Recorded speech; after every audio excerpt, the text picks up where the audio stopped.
playing, got a weird mind. If you work 8 hours, I'ma work 9. If the shit tastes sour, you should taste mine. I'ma stay in power for a long time. Get up, nah I ain't a quitter. Toss me the ball, I'm a really big hitter. Big picture, I'm a straight killer. Rising the song to the highest bidder. Got juice, got gas, I'ma move fast. New shoes, new tracks, like who's that? I'm new, come back, better than last. Yeah, it's a new me, never gonna look back. Never gonna look back. Cause damn, I was built to last. You move slow and I move fast, and that's facts. Only I can make a change. Slowly take a step today. I will never be the same, cause that's what it takes. All right, guys, happy Friday, April 5th. Welcome back to the Tony Denaro channel. I've got a couple of guests here with me tonight, and we're going to bring them up on stage here in just a moment. Let me get my screen set up so I can see everybody. There we go. I see you guys in the backstage. Owning the Float, how you doing tonight? Tyler, what's going on? David, good evening. Anya, what's up? Howdy, young lady. We're gonna basically just chill tonight, have a drink and a smoke, talk over our trades for the week, talk over whatever drama's going on. I know Korax wants to talk about he was butting some heads with some people from another company going bankrupt. One we haven't talked about in a year. Apparently, a year ago I mentioned it and said they were headed to bankruptcy. Well, they're there now, and they're arguing with Korax. Mediocre is going to be here with us tonight. I have a couple of other people invited. I don't know if they'll show up, and we'll just play it by ear. But the other thing that came out today, AMC related, was the proxy statement for upcoming shareholder meeting on June 5th, if I'm not mistaken. And included in that is the 2023 compensation details. And the magazine's already running incorrect headlines. Space calls already happening. I listened in. So much misinformation. Like, honestly, if you guys haven't read the compensation package, you should not be hosting a space call, because it's just embarrassing. Damn embarrassing, the misinformation that's being put out. And I saw Korax was in one of those, and I didn't hear him talk, but I'll give him the opportunity to shoot arrows at me and ask me questions about the compensation package. So without further ado, let's bring some folks up. Where is Mediocre? Where is his intro? Here we go.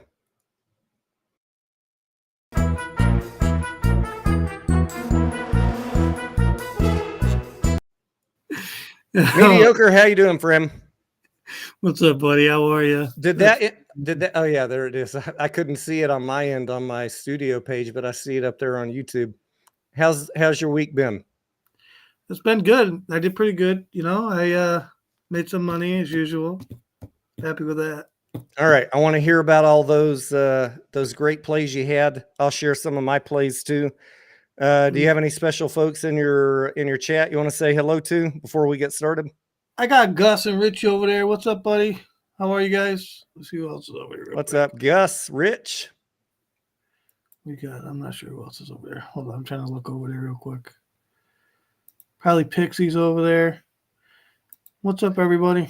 Mike says, how do I get a hat like that? Come to Texas, Mike. We'll get you set up. I'll take you to my favorite spot. Let's get Korax in here.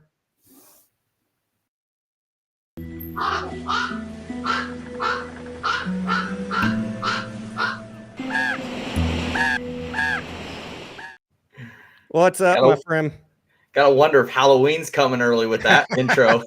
Well, clearly you're the bad guy on the thumbnail when they say. I realize I'm the heel program. Yeah, you're the one that's here to make sure that we don't say anything too outrageously bullish. And guys, if you're tuning in, the format on my shows is to have a variety of guests. It's different people every time we do this. Sometimes we have repeat guests, but to allow you guys to hear from different people on different sides of trades. I heard a retail analyst the other day say in GameStop, he would not ever talk to somebody that had a different idea than him. His only idea was buy and hold no matter what. And if you had a different idea, he doesn't ever want to talk to you again. And I think that is a missed opportunity. Definitely. I love to talk to people that have different ideas than me, as long as they can be adult about it. Well, and if it's who I think it is, but I'm not going to. I think they'd be surprised to know that I'm not that hard on GameStop. I'm pretty neutral as it is. My problem isn't that they can't turn around. I think they've got enough cash that they could, if they executed, they could. My problem's mainly with management. I thought your problem was with the misinformation being put out on YouTube. Oh, well, that too. Don't get me wrong, but as far as GameStop is concerned, I'm not that bearish on it. I still think there's a chance that it's not going to go back up to the highs from COVID and all that, but there's a chance it could still go forward as a good company. You're not one of those people putting out that GameStop bankruptcy FUD, are you? No, they're definitely got a long runway with all that cash sitting on their balance sheet, so that's not anything to worry about anytime soon. So you took a 1-day trade on it? Mm-hmm. I shorted it 5 minutes before market close on earnings. Earnings did exactly what I thought it was going to do, and I closed the position the next day for a 15% profit. I've only ever been long on GameStop. I sold mine at 16, or what would that be? 2 minutes before market close. I'm trying to juggle time zones here. 2 minutes before market close. Mm-hmm. I posted it in my video, my receipts. They want to see, where's your receipts? You always say you sell at the top. Not always, but if I say it, then I did it. I sold, and I posted the trade ticket in my GameStop earnings recap about 2 minutes before the market closed. I also was probably talking to Mediocre live when I did it. I posted it in my Discord. If I say something, guys, I did it. Yeah. You don't have to question me just because you don't like what I'm saying.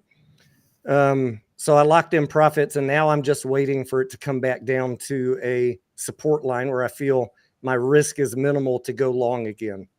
Tony, are you telling me you're not afraid to sell stocks and not hold them? The only way to make money, Mediocre, is to sell. I mean, at some point, you need to sell. Yep. Yep. The idea is buy low, sell high, right? The basic idea, at least the way I've always been taught, is buy low, sell high. It depends on who you're asking, right? It does depend on who you're asking. It's like Herm Edwards once said, you play to win the game. Mediocre, a very wise man told me something this morning, and I've already had a drink, so I'm probably going to butcher it. But he said, fall in love with your profits, not with a stock ticker, or something to that effect. He did something to that effect. It's I forget the exact quote he used, but it was along the lines of, don't be emotional with your stock, be emotional with your money. Don't be emotionally attached. Be emotionally attached to your money, not to a ticker. That's what he said. Well, like I said the last time we were here, like this is your hard work. You should defend it and protect it. So I think we covered GameStop. You were short for a couple minutes, or was it you sold in the morning? I mean, you bought back in the morning? Yeah. Like shortly. I waited for that peak to come back down, and I closed it. You're not overly bearish on GameStop. I've only ever been long, but I've just been hopping in and out. I'm not bearish on GameStop either. I just think it's overvalued. And I know they said, why would Tony sell 2 minutes before market close? Everyone thought it was going up. No, not everyone, guys. You know damn well there's whole Reddit subreddits dedicated to people who don't think it's going up. If you think everyone thinks it's going up, you're operating in a vacuum, and that's a very dangerous way to operate. And really, the way they pumped the stock in the days leading up, even if they did show good numbers, it was probably going to come back down to some extent because they pumped the stock so high. Well, I said a whole lot. I said very clearly in my Discord in the week running up prior to that, that the fact that they were not scheduling a call, I was going to be out of that stock before end of market on that day. So I had already told my Discord what I was doing in advance.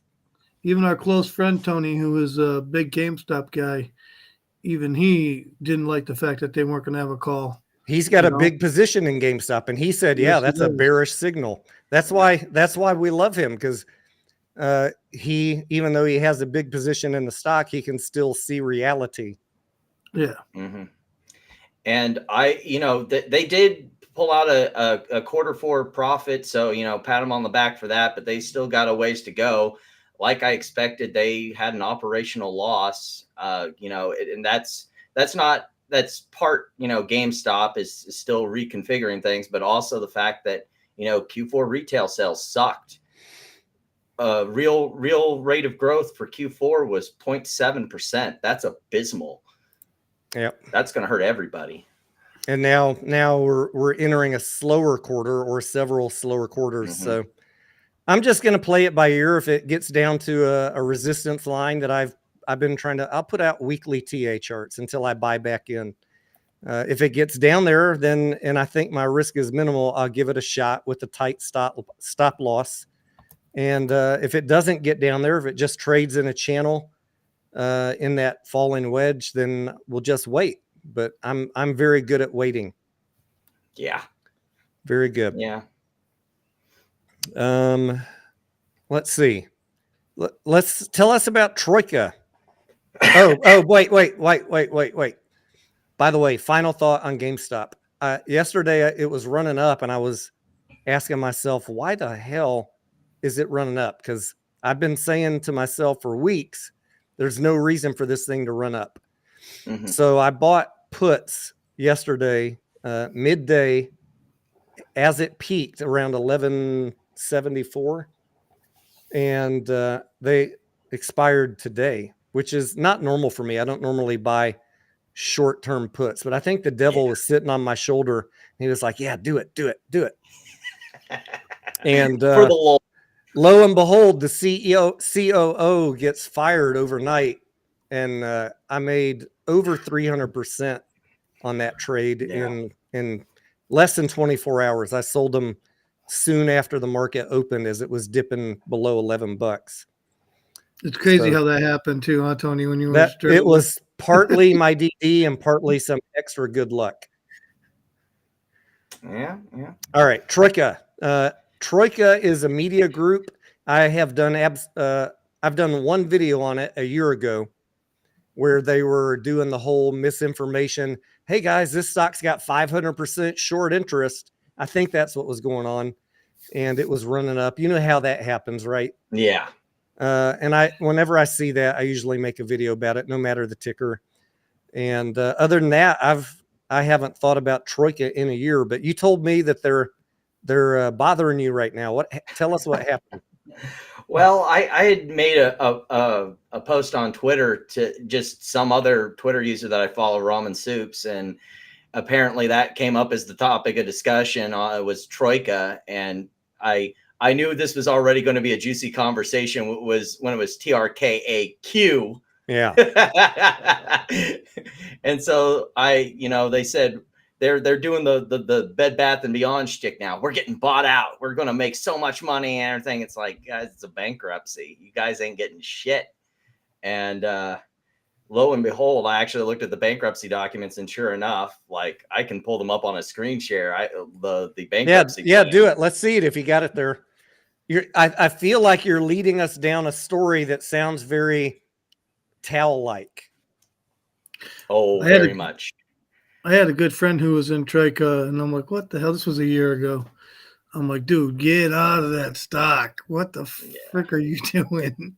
But it's really easy to find on the bankruptcy plan. What page is this? Page 17 of docket ID 196. This is the bankruptcy plan, and there's the schedule for all the classes of people who have interest in the company: secured claims unimpaired, and then the tax claims, and then you got your GUCs impaired. And of course, that means the equity holders are impaired and getting nothing as well. So for folks that aren't familiar with looking at bankruptcy documents, what we're looking here is basically, is this what you call the waterfall? Yeah. And in fact, So I've this got, is the order of people getting paid, and your bond holders or your first lien holders who have secured claims, that is class 1, and their status is unimpaired. Which, does that mean they're getting a full payout, or they're just not impaired?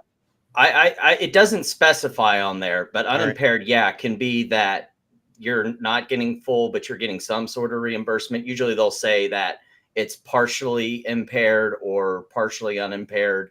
So I assume that that means they're getting full payout when it just straight up And says what they're I'm unimpaired. not as much of a bankruptcy expert as you are, because you look at far more of them than I do. What is a priority non-tax claim, and where do the tax claims fall in? Are The they tax, above even secured? yeah, because you better be You paying always the pay the taxes. tax man first, huh? Yeah. All right. So priority non-tax claims, I would assume, is all the like trade creditors and things like that, all the different like things that would be above the unsecured claims, but not quite. Would a landlord be a non-priority non-tax? I don't think so, because Okay. land usually Not what that happens, Troika has a bunch of yeah, real estate. because but- usually what happens with the landlord situation is the leases get sold off to try Okay. and generate funds. Then who is Blue Torch deficiency claim? Do you know what that is? I have no idea. All right. And then general unsecured, that would be the common stockholders, right? No, general unsecured would be your unsecured bondholders, the ones Okay. that took out bonds with no security tied to them or anything. So shouldn't it say common stockholders there, or just unsecured? That's it. That's the interest in the debtor. That's the shareholders. Okay. All right. I thought, like, when I remember reading through the Bed Bath & Beyond, and it seemed like it was spelled out a little more clearly. Yeah, it really depends on who's writing the bankruptcy plan. They depending on who writes it, they have a style that's consistent. But it's clear to me by looking at that common stockholders are not in any class that is unimpaired. Correct. In fact, they're deemed to not accept, which they already assume that they're not getting anything, and that they would be deemed to reject the plan because they're not getting anything. So all I recall from my video about a year ago was I said, in a run-up, I said, take your damn profits. This is a very fishy play. The executives were setting themselves up with some bonuses. You might have seen this before in some other companies. Correct. They were setting themselves up with some massive bonuses Get that if they parachute. sold the company, they would get a golden parachute. So I was like, this company's either going bankrupt or it's getting sold, but it's not what you're being told on social media. For sure. And how did I know that? Read the filings, not what social media is saying. It was just right there in plain black and white. Great example of it. I know this is off on another topic that we talked about probably earlier. I'm going to go ahead and yank that. Good old TRKA. We were was the Trump media group, that news that came out this week about, oh my goodness, they're going to go bankrupt. They have a going concern notice. Oh my goodness, the sky is falling. Ha ha ha. Look at all the Trump voters. They got rug pulled. I even bought into it a little bit too, because, like, not for the Trump part of it, but just I think SPACs are a different way to say fraud, because all these SPACs have been bad news bears. But I went, and as soon as I got off of work, I read the filing. I'm like, they're not saying that they're going to go bankrupt. What I had heard from some of the people that are bankruptcy lawyers that I have as contacts said that, well, it was probably that the 10K was written before the de-SPACing was complete. So they had to go under the assumption that if this corporate action was not consummated, that the Trump media group would probably go bankrupt because they had all this debt and stuff. But it says clearly in the 10K that if the if this reverse merger is approved, then they're fine. They've got so much cash, they can always go to the equity markets to get more liquidity and everything. And so, if you read the filings again, you would know that this really wasn't a problem. And conveniently, quietly after hours closed, all the articles got changed to be more facty. I had the same initial reaction. I read that. I was like, holy hell. How is this possible? They did a SPAC and they already have a going concern disclosure. And so I retweeted the article, and this was my mistake. I retweeted the article before I read the filing. And I went and read the filing, and you can see the tweet's still up. Like within 30 minutes, I had already issued a comment like, go read the filings yourself before you believe this. Yeah. Because I came to the same independent conclusion when I read that filing. Like, the going concern disclosure was prior to the SPAC merger, and they raised a bunch of money in the SPAC merger. So I don't really care enough about DJT to go spend any more time on it than that. But I knew it wasn't what the media was pushing. And then right after that got cleared up, I saw he was suing somebody. Did you see that? He's suing somebody. I saw that, but I hadn't read too much into it. Something about how some of the partners shouldn't get the shares or something like that because they didn't do something. The fact that the price is coming down is like not high on my list to go spend a lot of time learning about DJT. It was for me a trades on Trump news. That it was a great company, so I don't want to touch it. It was a great trade. It ran up. I would have already been out, and I don't care about it right now till it settles down into whatever people decide that it's really worth after the pump. So at some point, maybe I'll go back and look at it, but not I don't on think the way you'll see down that until after November. Well, I mean, it could have another pump prior to November. Well, that too. Yeah. I wouldn't count Donald Trump out or DJT, but we need to let a little bit of this froth settle out. I think it'll be a highly volatile, interesting stock, but you better know what's going on in the filings and for sure. Whatever legal status. Don't just go by the pumpers on social media. Doc Zeno says the only thing that matters is what social media says. Facts are irrelevant. That does work for about a day, Doc Zeno, right? And then I love Doc reality Zeno. catches up. Yeah, he has my level of sarcasm. I'm a professional says, what did you guys do with Massalorian? I actually I texted him tonight. Let me see if he answered. I got him down in the storm shelter. I was trying. Yeah, he's locked up in the basement. I was trying to get proof of life from my good friend that I haven't heard from. And here's okay. I do have a message from him just so you can. I'm not going to show his number, but you can see he did message me back. He said,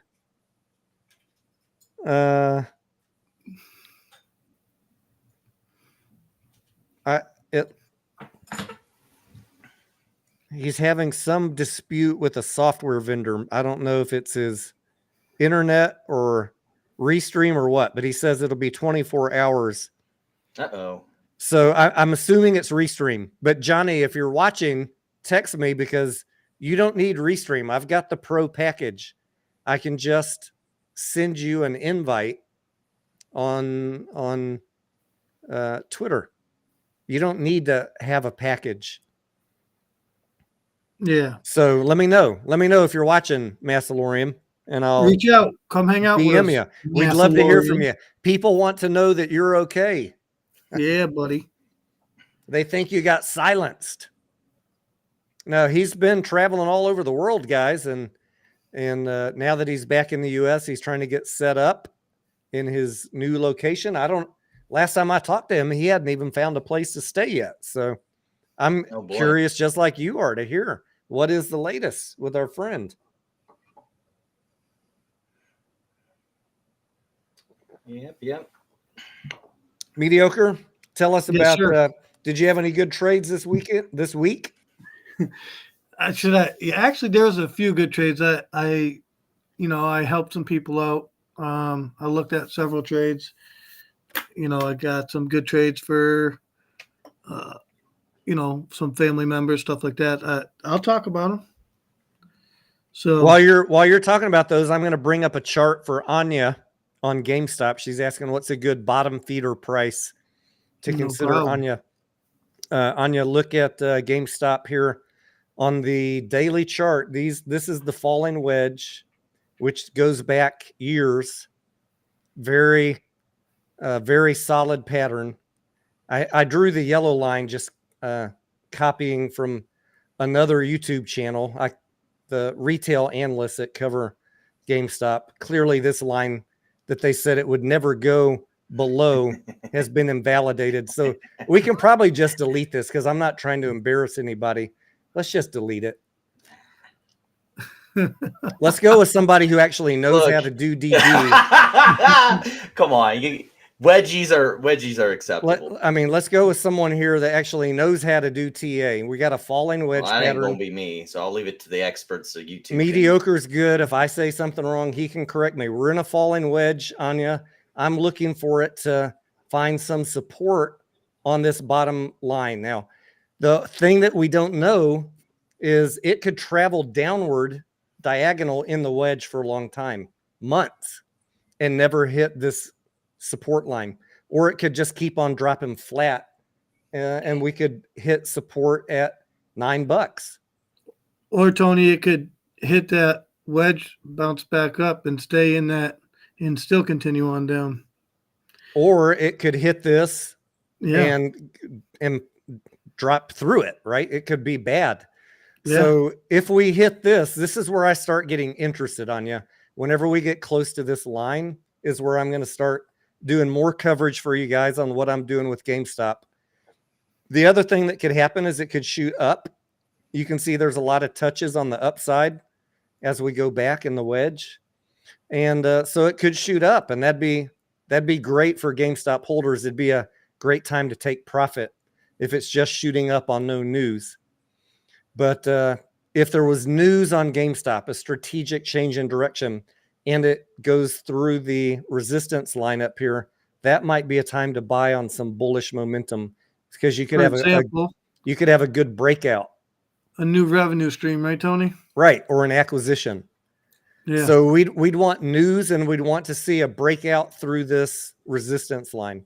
And then you'd feel pretty safe, much safer than just randomly buying 2 shares every day, which is a recipe for disaster, because you're going to buy declining shares every day for 2 years if you're not paying attention to the TA and what's going on with the company. Yeah. Tony, there's a comment you got to read. Rolf left you a comment there. Rolf says, Mandalorian movie coming in 2026. Is that the one? No. Or the one that says, don't be emotionally attached to your stocks, be emotionally attached to your money? That is that Rolf is the wise man that we're quoting. So thank you for correcting exactly. Good job. So Anya, you're in the Discord. Feel free to reach out to me. I'll post weekly updates or more frequent as we get closer to support on GameStop. I'm anxious to buy back in. I'm not bearish on GameStop. I'm just realistic. Thanks, Lynn, on the helping some people out by giving them some free gifts. Some free gifts. Oh, did you get a free? Is that the free member to your channel? Yeah, a few people got some. Did you get a retail analyst stalking you on your channel? No, not today. It looks like. I mean, as a member, did someone snipe a free membership? Yeah. So Tony, you ready to talk you ready to talk some trades? Yeah, let's talk your trades, and then we'll hit Chris's question on C and K, because that's another great topic for today on their upgrade. So I also know you took the same trade, but the $3 put that expires next Friday, that's money. All right, let's clarify for the flat earthers in the audience. When you say a $3 put, are you buying or selling? Selling. All right, and you're talking about which ticker? I'm talking about AMC. All right, so let's pull it up. Let's pull up the trade. I am in the same trade. Oh no, barcodes. That's not barcodes. That's crime.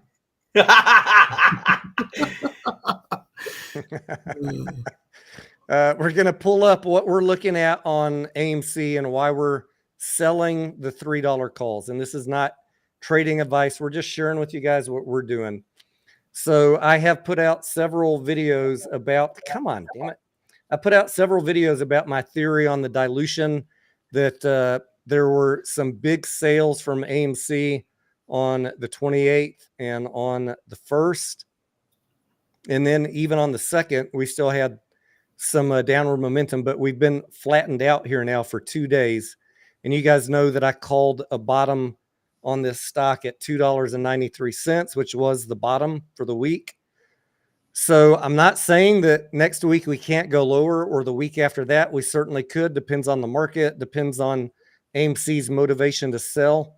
But we think that a lot of this negative price momentum was AMC selling shares. You can tell by the heavy volume. And I think that they're heavily motivated to get this money before the earnings call, because that'd be great to be able to brag about in a couple weeks. So our math says that they probably don't want to be selling below $3. Exactly. So we're selling $3 covered, $3 cash secured puts, collecting the premium on it this week.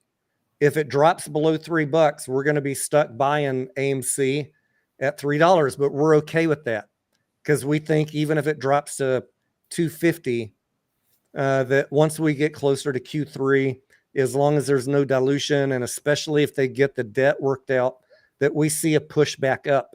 And you saw a little bit of good news in the industry with that Cinemark upgrade, which makes me feel even better. So we got some separate issues we're watching that are specific to AMC, but overall, we're more bullish than the bears that the long-term trend for the industry this year is okay. So yes, this is a speculative trade. This is risky. You're buying shares in a company that's not yet profitable. Let's be very clear. I saw Corex. I saw on your friend's channel, they're saying Tony Denaro is telling everybody this is a long-term play. Mediocre, have you ever heard me say this is a long-term play? You've known me for years. Nothing's long-term for us. We don't care. We're not emotional about the stock. We don't care, right? Ain't nobody gonna tell me. Number one, I'm gonna get this right off. I'm kind of done with it, to be honest. It is about time you guys actually hear what I really think. My portfolio is my fucking business, okay? What I do with my money is my fucking choice. Ain't nobody gonna tell me I can't sell a put, sell a call, buy a fucking share, sell a share. None of you are ever gonna tell me that, ever. So you can leave comments, hate, whatever. I don't give a fuck. Let's get that fucking clear, okay? I don't. So I'm in the market to make fucking money, period. Okay? You can do your whole fucking buy and hold theory, whatever the fuck you want to do. I don't care. I'm sorry, Tony, I got to do it. Hey, really, you speak for yourself. Go ahead, my friend. This is your moment. So if you don't like what I do, fuck you. I don't care. You want to learn? I'm willing to fucking help you out. Other than that, my biggest rant of the week, and I'm going to say again, Corex, why your friends lying on me? The fact that I provide coverage on a stock. I don't control them. But they're not the only ones. I provide coverage on a stock, and all of a sudden I'm pumping it. Like, I've made 20 Hycroft videos. Every single one has said if I'm in Hycroft, it's only for a swing trade, that the company's not mining. It's a very risky play. I've been called a hedge fund plant for being so negative on Hycroft. But then I got to hear dipshits on other YouTube channels saying I'm pumping Hycroft. Like, bro, have you ever fucking once listened to my video? Or you're so stupid that all you can do is read a thumbnail and you just have this assumption in your head? I look at plays very realistically, and I provide realistic info. There were squeeze opportunities we talked about in 2021. I'm tired of saying we're not in 2021 anymore, guys. Wake the fuck up. I'm going to tell you guys a strategy I did today. Yesterday, I bought 300 fucking shares of AMC at $3. You know what I did this morning? I sold a fucking call option for $3 fucking and made 7 cents a fucking share. Guess what'll happen Monday morning? Monday morning, I'll buy fucking 300 shares again, rinse and repeat. You guys can sit there and fucking twiddle your thumbs. I'm making fucking money. I don't care. Sorry, Tony. That's all right. We got a lot. We want to get off our chest here. So yeah, the fact that I cover a stock, whether it's Highcroft, I've done some videos on Bed Bath & Beyond. Every single one of them said, get the fuck out. I sold Bed Bath & Beyond the day before Ryan Cohen. He was copying my trade. But I still got to hear these dipshit clowns saying I'm pumping Bed Bath & Beyond because I made a video. Bro, again, go watch the video where I'm saying for the last year, get the F out. It's going bankrupt.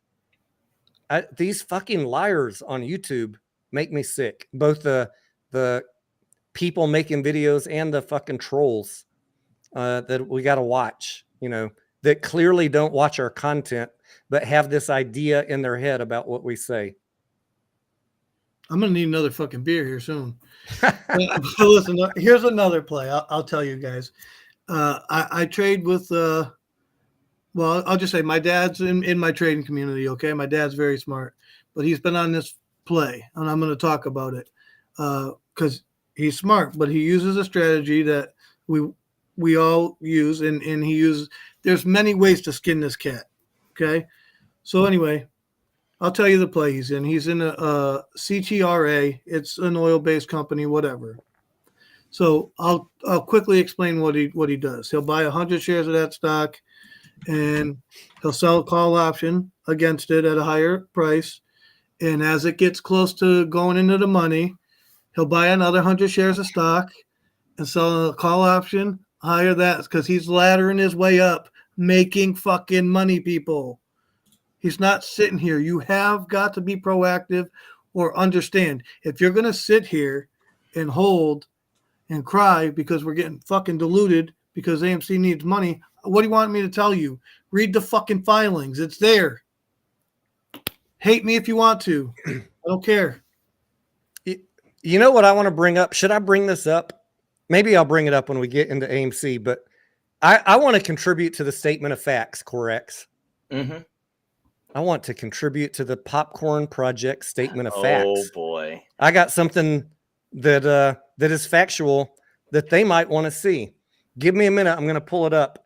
But what was I going to say? Oh, in the Discord, was it yesterday, Mediocre? We had a free training session on what Mediocre was just talking about. Free training session for everybody in the Discord on the wheel strategy. If you're holding a stock, how to sell covered calls on it and generate income while you're holding.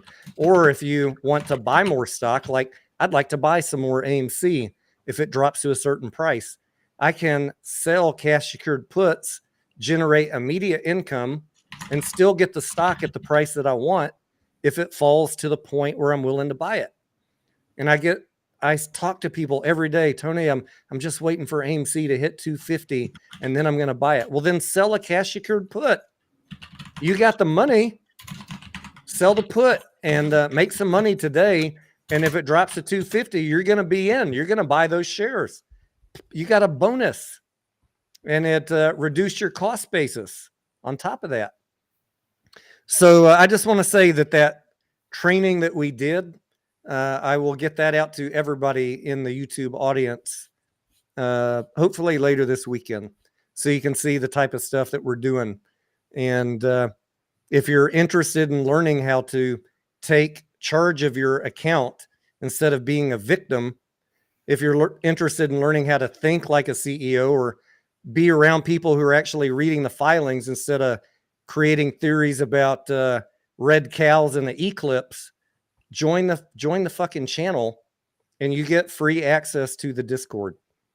And we're happy to share all this info with you.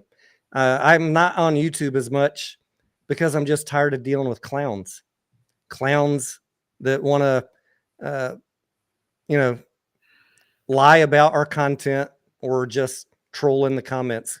You got idiots who talk very well on the internet. They talk great. They sound good, but they have no fucking clue what they're talking about. And then they got the nerve to talk about us. Like, really? You don't even have a fucking clue what selling a put was. You know what? I'm going to call him out. Fuck it. I don't care. Okay. It's done, Tony. Done. All right. I fucking told Casey Shaw this information how fucking long ago? Fucking told him. I gave Casey Shaw every fucking bit of DT. He chose not to do it. I told him about selling calls. I even explained to him how selling puts benefits people. Period. He didn't even understand. He told me that you don't get the premium. This is what he said. I'm gonna call him out. And I have fucking witnesses, so he can deny that this happened if he wants to. But there's fucking people there. Okay, fuck it. And this is on live. I'll have another beer after this. I told this fucking guy that you get the premium and the shares if it goes into money. He told me, no, you only get one or the other. I said, No, Casey, you get both. I gave him the fucking information, and he still tried to fucking say I was wrong. Still. What does that say? And I'm not trying to trash KC or fucking Boss Blunts or any of them. I don't care. The bottom line is, you guys want to follow those people? That's on you. I don't do that. I'm in charge of my own portfolio. That's all I'm saying. I don't hate anybody. And if you hate me, fuck you. I don't care. It doesn't bother me. Is it true you also showed him a spreadsheet with mathematical proof that AMC was going to crash in price and APE would go up, and that Absolutely, Tony. anybody that held AMC would get decimated during the combination of APE and AMC? Absolutely. I even showed him my fucking portfolio to prove it to him. You were there. You seen it. I know. Right on my Discord. I think we all three discussed the arbitrage there that AMC was going to come down from the fact that, you know, the two. So what happened after you showed him that mediocre? Did he go give his audience a heads up that, hey, here's some new DD that just came in? I don't know if it's true, but it might be significant for you guys to know about. No, he went on his fucking live stream and told everybody he was selling a fucking dream. And then he blocked us. Yeah, exactly. Like, he's not the only one. Like, I don't want this to be about singling him out. He ain't the only one, Tony. Oh, yeah. You guys think I'm joking. What about the other fucking guy who said there was no such thing as arbitrage in AMC? Like, you guys think I'm joking. If you knew how many pumpers have blocked me for providing fact-based information, you'd be shocked. People call me a pumper, and it makes me laugh because all the pumpers have blocked me, guys. I'm just a guy providing facts and talking about financials. And the fact that you don't like it because you got diluted and you held through a reverse split, that's not on me. I told you for a year it was going to happen. Yeah, I made bank on that happening because we all knew it was going to happen. Tony, how much money did you lose during the fucking APE conversion bullshit? I lost a little bit. You know, I made money back in May of 2021, long before YouTube. I bought some shares at a high price after that later in 2021, and I lost money holding those shares all the way till 2023. But at the point we knew that the conversion was going to go through, as we were saying, there was an arbitrage play there. I swapped all my AMC that I had a loss on for cheap APE, and I made that money back when APE ran up. That's repairing your portfolio. It was a difficult decision, but we knew what was going to happen. What? How much money do you think I lost? I don't know. I don't know that we've ever talked dollar amounts. Zero. I actually moved. I'll tell you how fucking smart I am when it comes to that shit. I actually moved positions that I was losing in the fucking APE because I knew I could make money on it. You bought more. You bought in more when APE was cheap, right? Yeah, I closed other positions that I was underwater on and moved them into APE just because the value that it was at allowed me to make money. And then during Corax, I was going to say Corax, you're independent, but I don't know if they would say you're independent because you were playing the arbitrage too. But Corax, what do you have to say to people that said it's our fault that they lost money because we made the RS happen? We were reverse split influencers. What do you say to those people? Well, I'd say that like everyone's going to, trade based on their own personal financial interests. They obviously were trading on their own financial interests, but that they don't ever talk about that or question that for a single moment. And, at some point you have to understand the fact of the matter as to what was going to happen. The company needed money. The reverse split was going to happen, or it was going to go bankrupt. So, I mean, it was pretty obvious that the trade was going to go in that way. So why did you decide that, you saw the train coming down the tracks? Why did you stand in front of the fucking train and get hit? Because they thought the judge was going to save them, correct? Because it's embezzlement, fraud, and RICO. And that is a great segue into this DD, my contribution to the statement of facts, June 2021. Does anybody remember when APE came out? I'd Before have I to pull go this look up. at the documentation.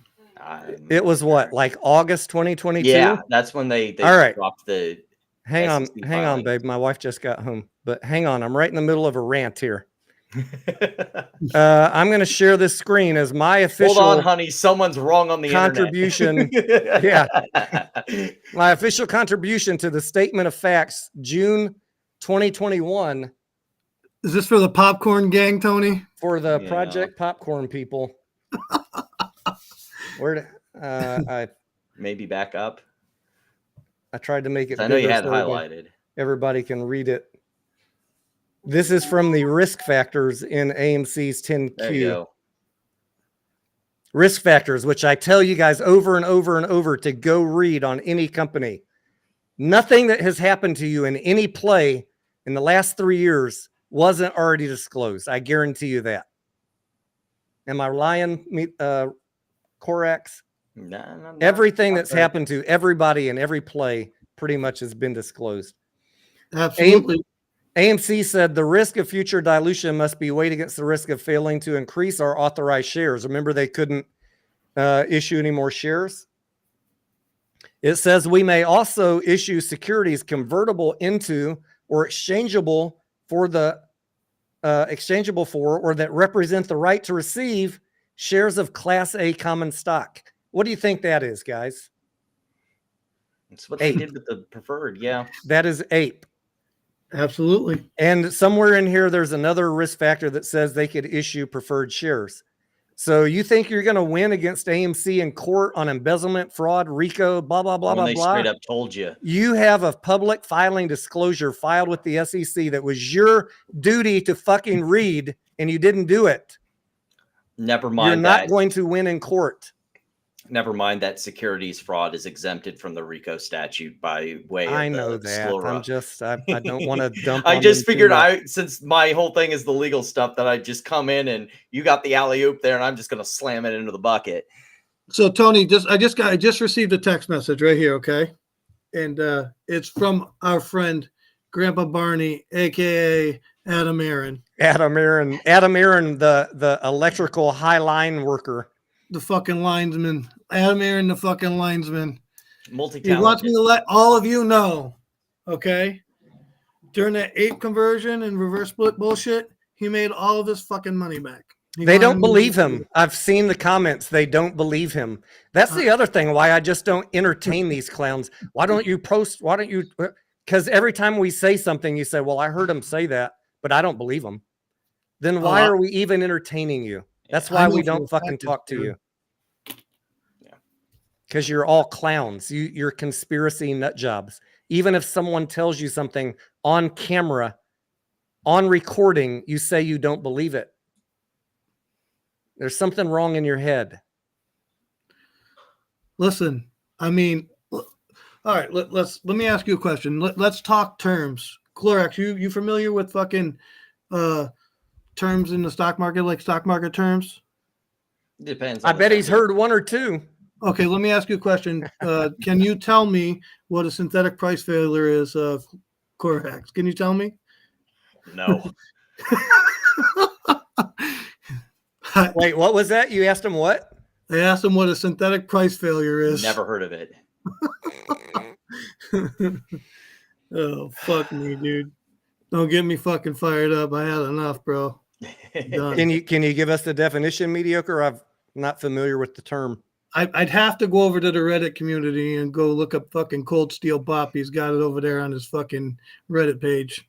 I've been doing this about 20, 30 years. I've never heard of a synthetic That's price one of the failure. things that I absolutely hate is when some of these like social media types they'll have their stuff like seller boxing and all this stuff, and they never define their terms as to what's going on. So you're just kind of going, burden of proof's on you guys. So when you get back to me on that, Fucking clowns is what they are, dude, for real. Like, talk about real information, not some bullshit you made up in a fucking back room and put a post on Reddit. Like, give me a break. I'm done with it. I don't care. I don't care about your heat lamp DD bullshit crap. Rolf says, where is Ethan Leibovitz these days? I don't know where He's in Ethan jail is. still. He blocked me. He told me about 2 years ago that he was putting me on notice about the postcards. And then he blocked me, and I've never heard from him again. Correct. So you know what's going on with Ethan? He failed to post bail, so he will be sitting in jail until his court date, which I believe is on the 24th. Wait, he's in jail? He is in jail. What happened?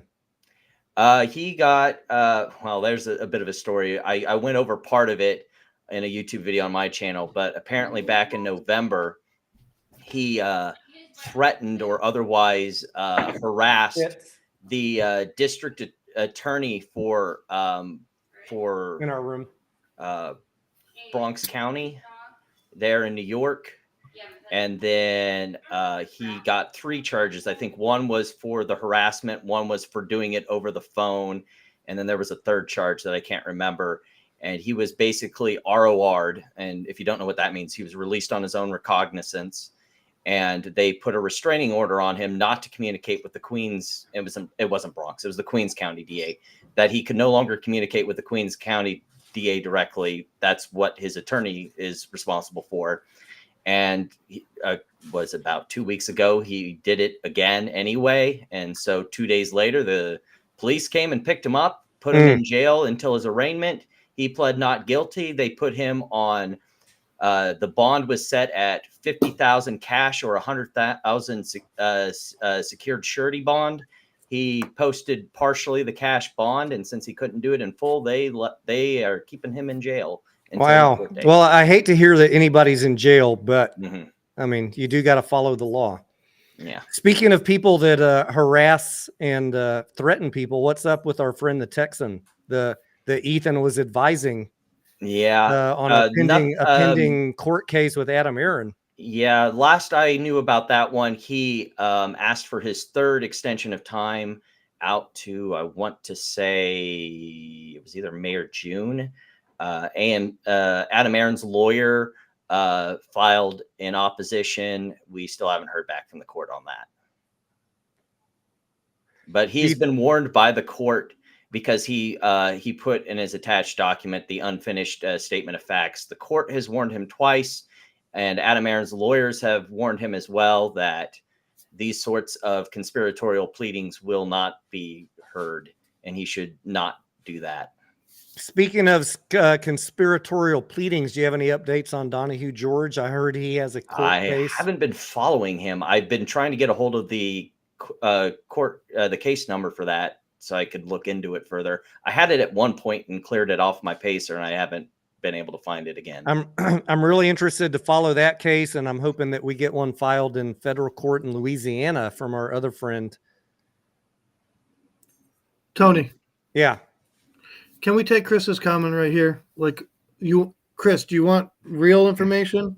Like, I'm happy, and I'm sure Tony's happy, and to give you the information what we actually believe. All right. Yeah. Regarding Cinemark and AMC. Absolutely. All right. I actually like this question. So here's the deal. Here's my opinion of the differences. Okay. Number one, Cinemark is a much smaller company. They have much less overhead. All right. Their balance sheet is stronger because of that reason. It doesn't, they generate more income based on their theaters. They have less rent, a lot of things, and a smaller flow. Yep. Those are the answers I got for you. Why they're more profitable than AMC.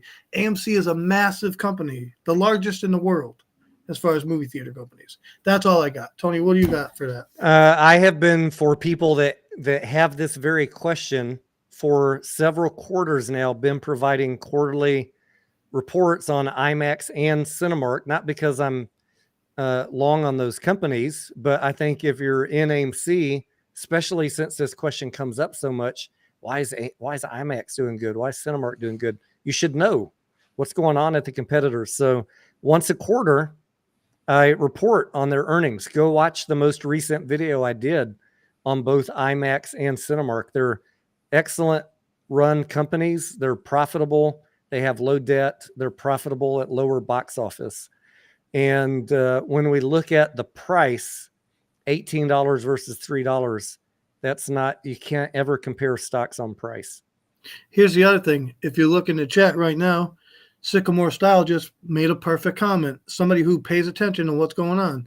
That's true. Cinemark is also 100% institutional owned.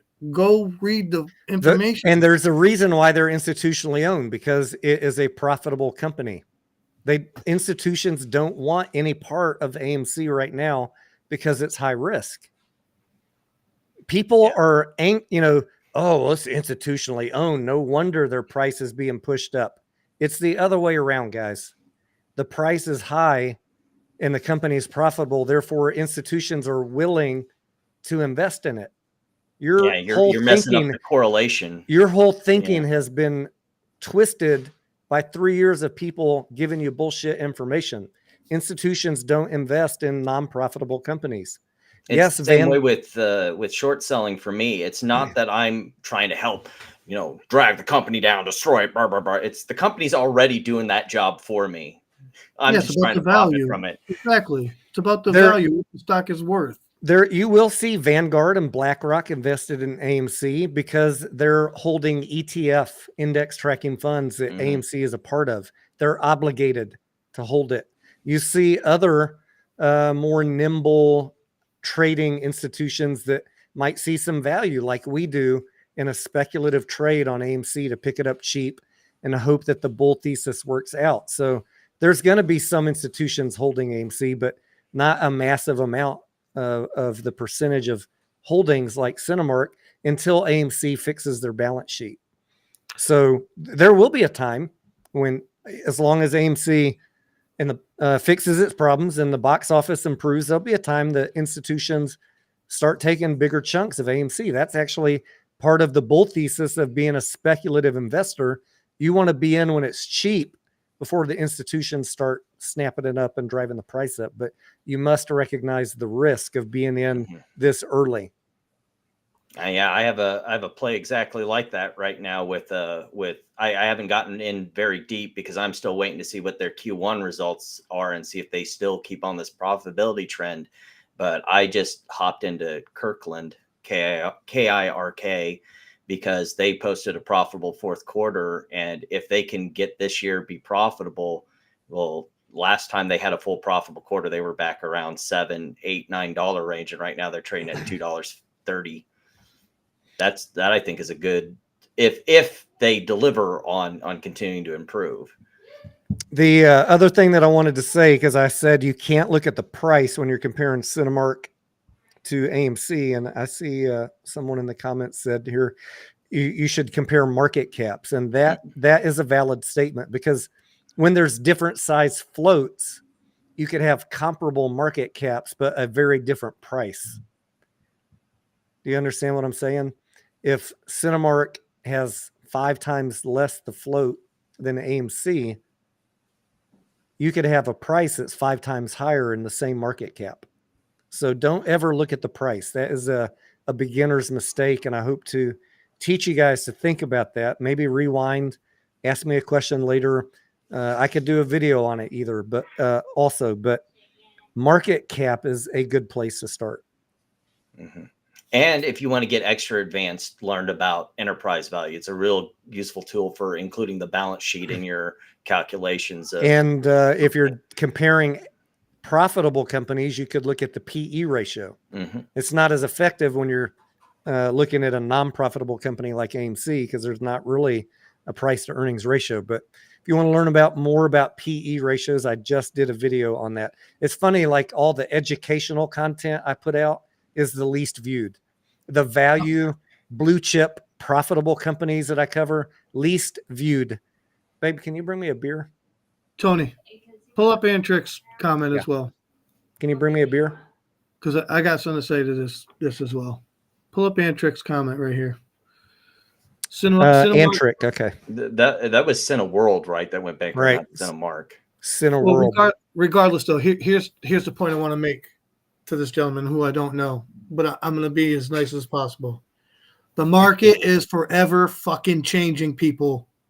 They might have went bankrupt whenever, if they did, right? But it doesn't matter. What's going on with the company right now in this year is what matters. If you need to understand what's happening with the company, what's happening with the stock. Okay, right now, Cinemark is a profitable company. And they're going to be just fine, and they're going to be able to pay their debt, whatever it is, right? That's why it's not being attacked. AMC is working on getting there. The writer's strike did not help us. It didn't. It hurt us badly. That's why where we're at. I know people hate Adam Aaron, whatever.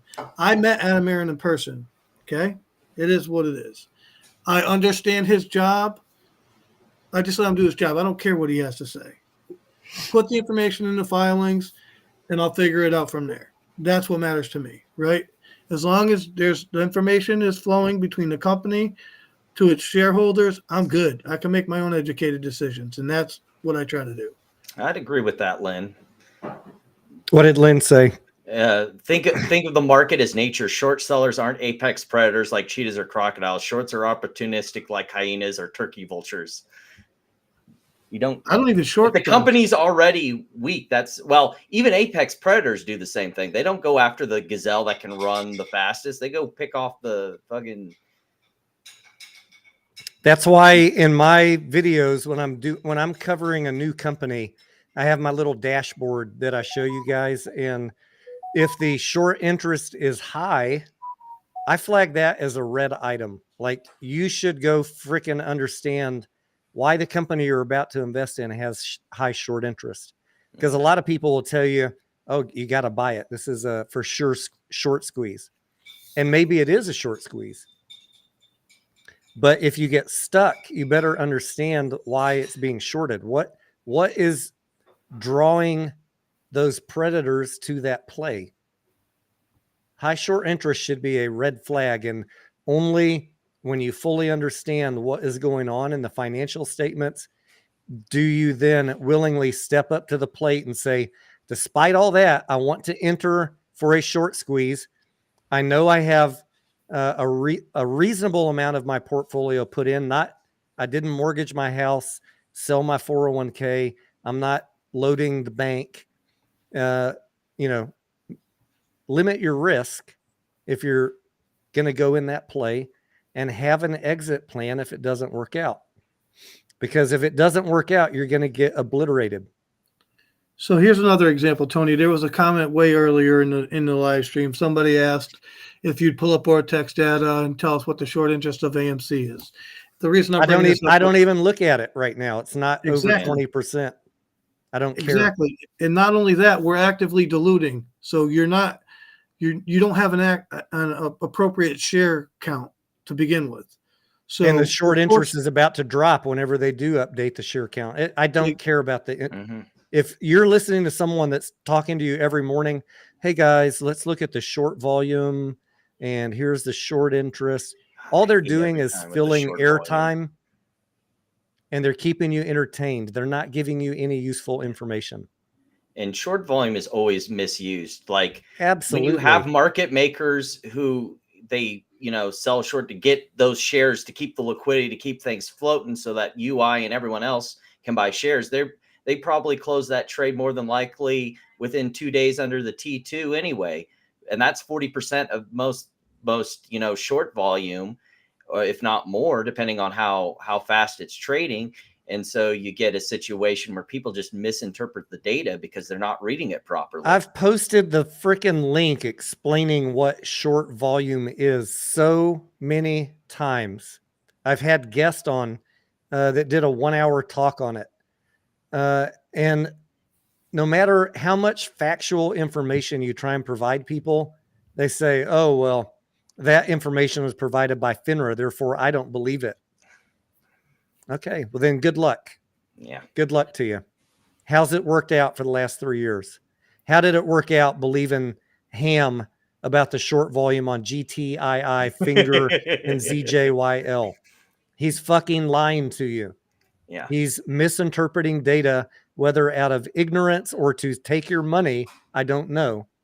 Yeah. If me or anybody or Tony or Meteoric or anybody explains something to you and you decide that you want to disregard that information, I don't want to see that shocked Pikachu face when it turns out we were right.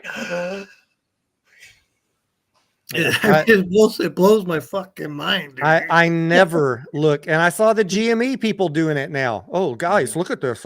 80% short volume on GME, guys. This proves. It doesn't prove shit, except you don't know what you're talking about.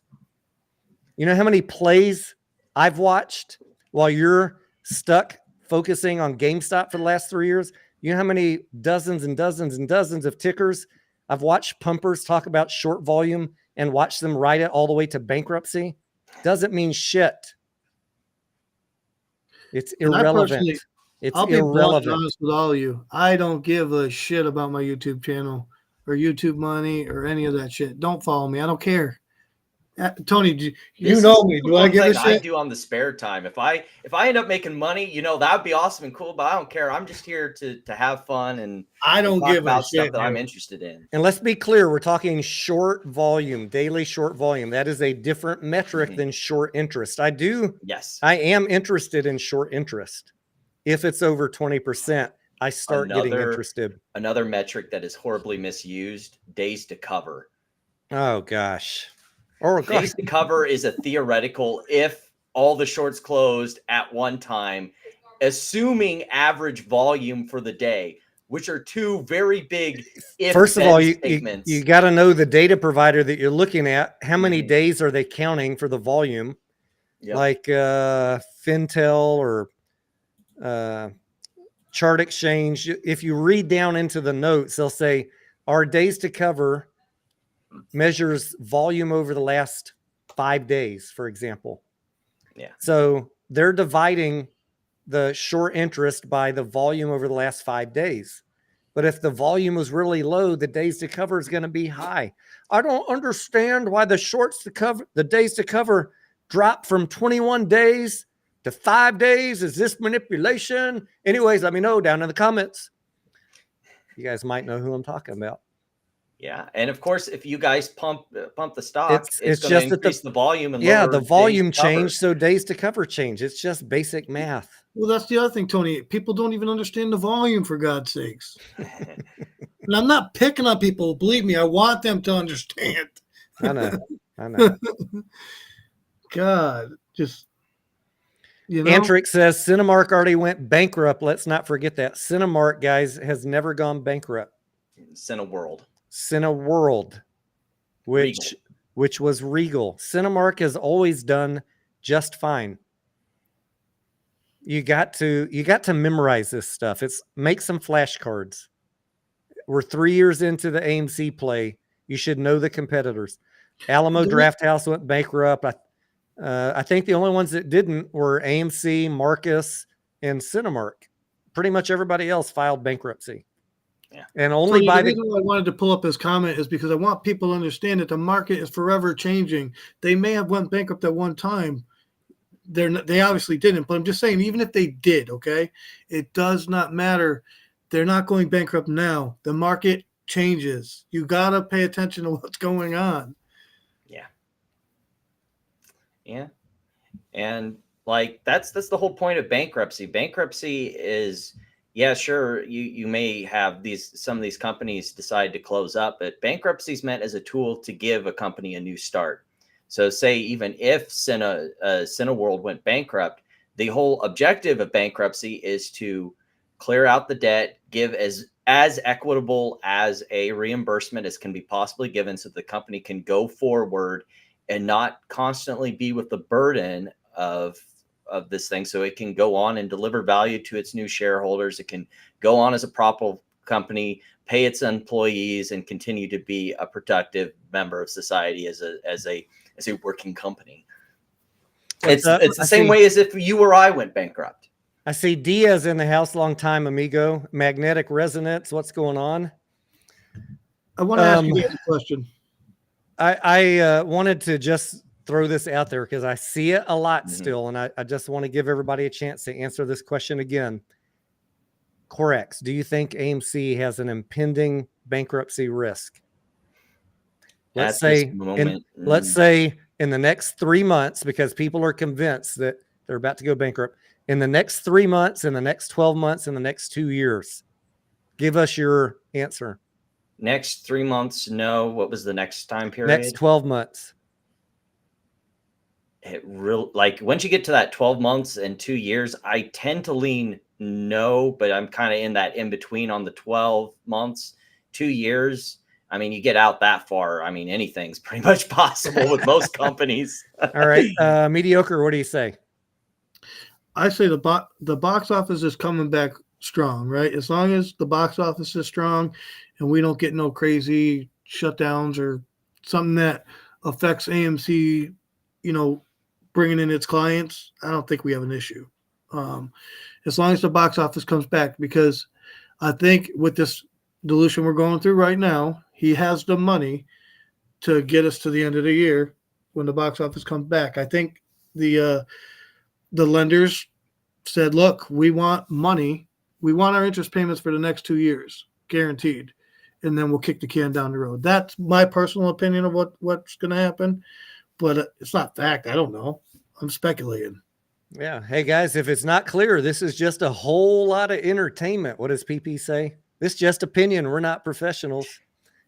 We just like talking about the stock. Begs the question then, if it's just opinion, why do you care about someone else's opinion on your own investment? I guess they like to hear us say an opinion so they can take us to court. Hey, Corex, you can't put a fucking mirror like that in their face. What the fuck? They don't want to look at themselves. They That's just my want to look entire at you. channel. I have a fun house full of mirrors for them. Yeah. Always, guys, you're listening to our opinions, but everything comes down to you doing your due diligence. We're just here having a beer. We could be drunk off our fucking gourds for all you know. Don't take fucking financial advice from us.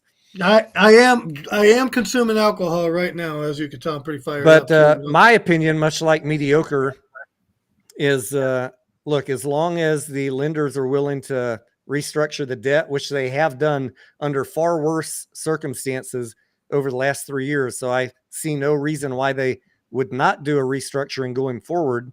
As long as that happens, so they'll try and figure something out if at all possible. Everyone's incentivized to not file bankruptcy. There's not going to be any winners in a bankruptcy, despite what you hear in the flat earth hallways. No one wants a bankruptcy.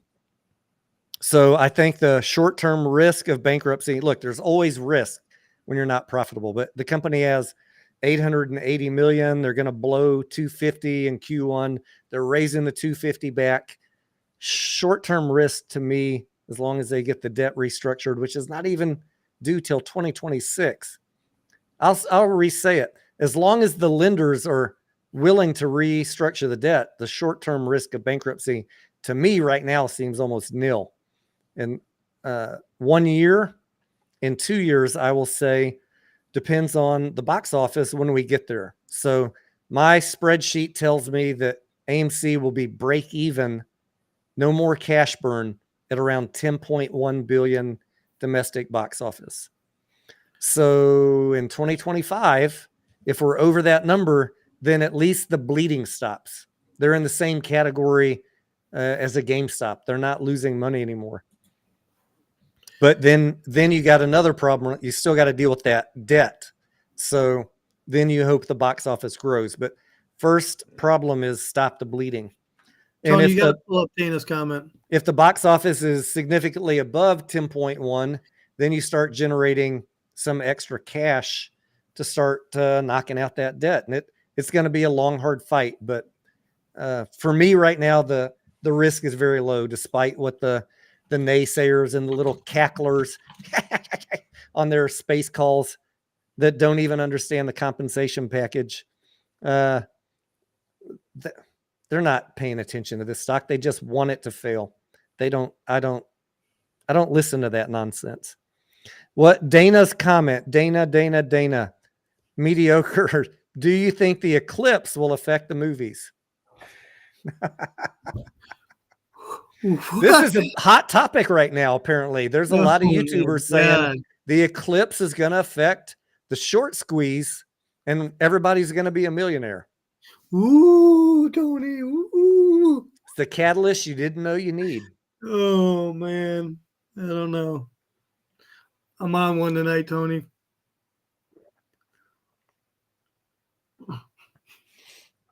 So is that a no? Is that a no, mediocre? Yeah. Oh, yeah. We're all done. The end of the world. I say we just start that morning on the 8th with an open bottle of whiskey and just play it by ear. Yeah, fuck it. Let's do it Right live. in front of an AMC. Corax, you down? Take the day off from work.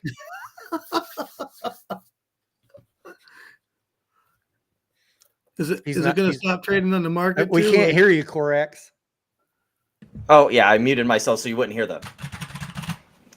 But yeah, if the world's ending, I guess I'll just call into work. I want to watch it burn, guys. Defund the Short says the eclipse is a Y2K wannabe. I yeah.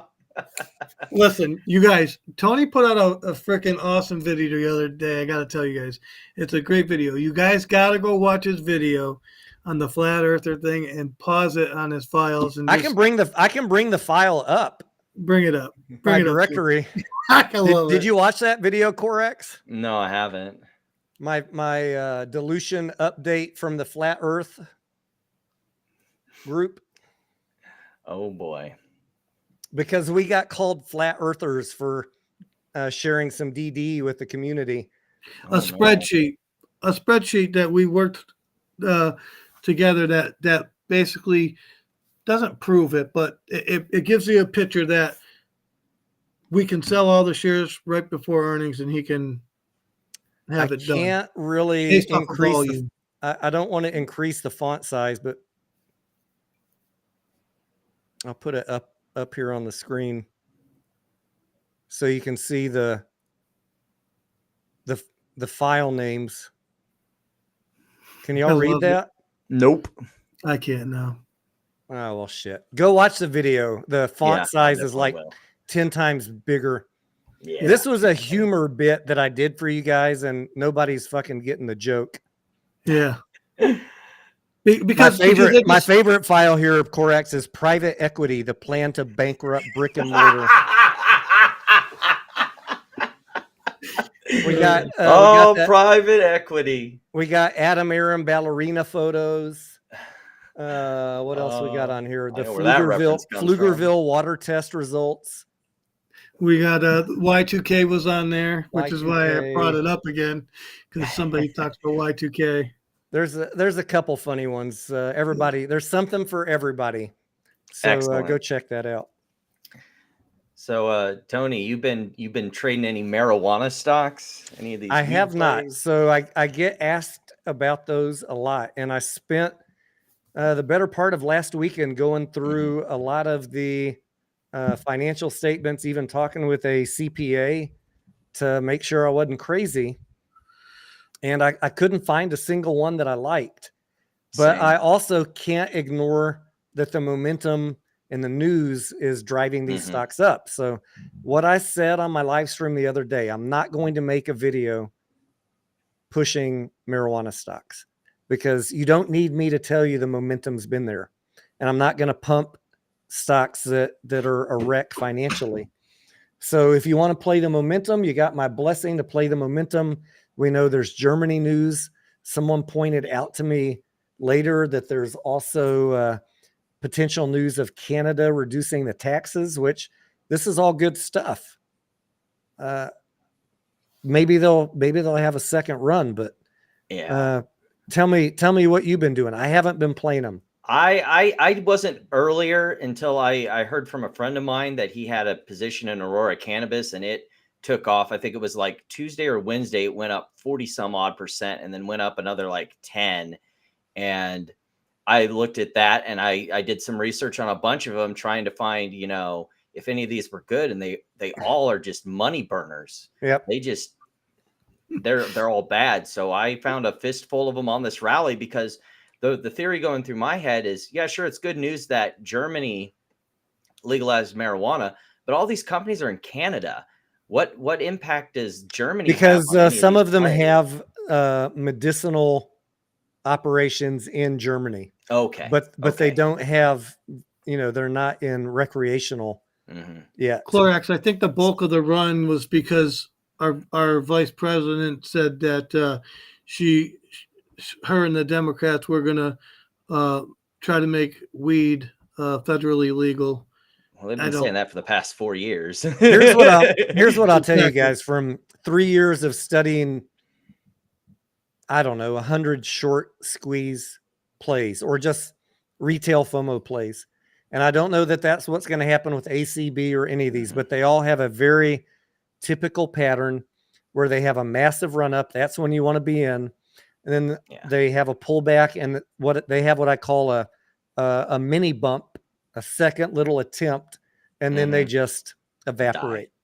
They And evaporate. that's what I saw. I was too late to get in on the rally, so I said, "Well, fine. I got a margin account. Here's 4 of them that looked the shittiest and had the highest rallies. I'll short all 4 of them." And I still am holding short ACB. I'll just disclose that right away since we got it up there on the screen. And I'm also short still Sundial. The other 2, I already closed those positions and got Fidelity banging at my door going, "Hey, be careful about pattern day trader over there, buddy." This is still a very dangerous short, right? Because definitely, the because it retail could rally up sentiment on me. this, I don't short stocks, by the way, guys, just so we're clear. Never in my life have I shorted a stock. Yeah, neither do I. But if I was trying to short something like this, I'd be pretty fucking nervous when you see the social media momentum on this. And that's why I've watched that's why my shorters. position size are real small. Like as a portion of my portfolio, it's really small, and I have very tight stop losses that if it rallies hard on me, I'm gone. I have watched 86 and out shorting the door. channels on YouTube lose $700,000 in an hour. I will say it's with the way federal funds rate is right now, it's made it a lot more enticing to me because some of these, their short interest is really low. Like I want to say Aurora Cannabis last I saw. Let me look on my computer here. AC, where is it? Because I have a list. Yeah, ACB, its short interest is 7. So that's a little higher, but some of them, they were sub 5%. So what I've been noticing and I've been looking at for possible targeting is some of these companies that still have a cost to borrow under 5%, under the federal funds rate.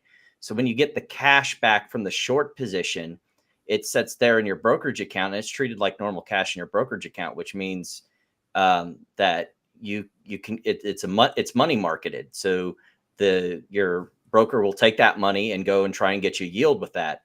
And if it's below the cost, if it's below 5%, that means I'm getting more back on the yield from the money market than I'm paying in the cost to borrow. So I'm basically shorting for free and getting a little yield back. But with that low short interest, these aren't even really short squeezes. They're just FOMO plays. No, that's all it is for me is just. So all I'm going to say, guys, play them to your heart's content, but have some protection on the downside. Yes. Take some fucking profits on the upside. And God bless you and good luck. I'm not in the plays. I don't plan to get in them. I have enough speculative trades right now in play, and I'm looking for more value plays, blue chip, profitable companies. And as I find them, I'll make videos on them, even though no one fucking watches them. They're boring. I watch them. It's boring. It's boring if you only make 40% in 4 months. I get it. I don't know. That sounds pretty good to me. I know, but every one that I've done has run up, and they're very safe plays. Yeah, because even if you think that there's still a recession coming, those are the companies that are going to stick around. They're going to survive it. That are going to accrue value to shareholders, even if the market goes tits up. Show us, Tony, what other plays you're in. I've fucking showed you. Go watch my videos, dipshit. I hear these people on YouTube. Oh, tell us what other stocks you're in. I do. I do. You just don't Saw watch them. someone was I saw someone mention Palantir time to go long. You won't want to hear my opinion on that then.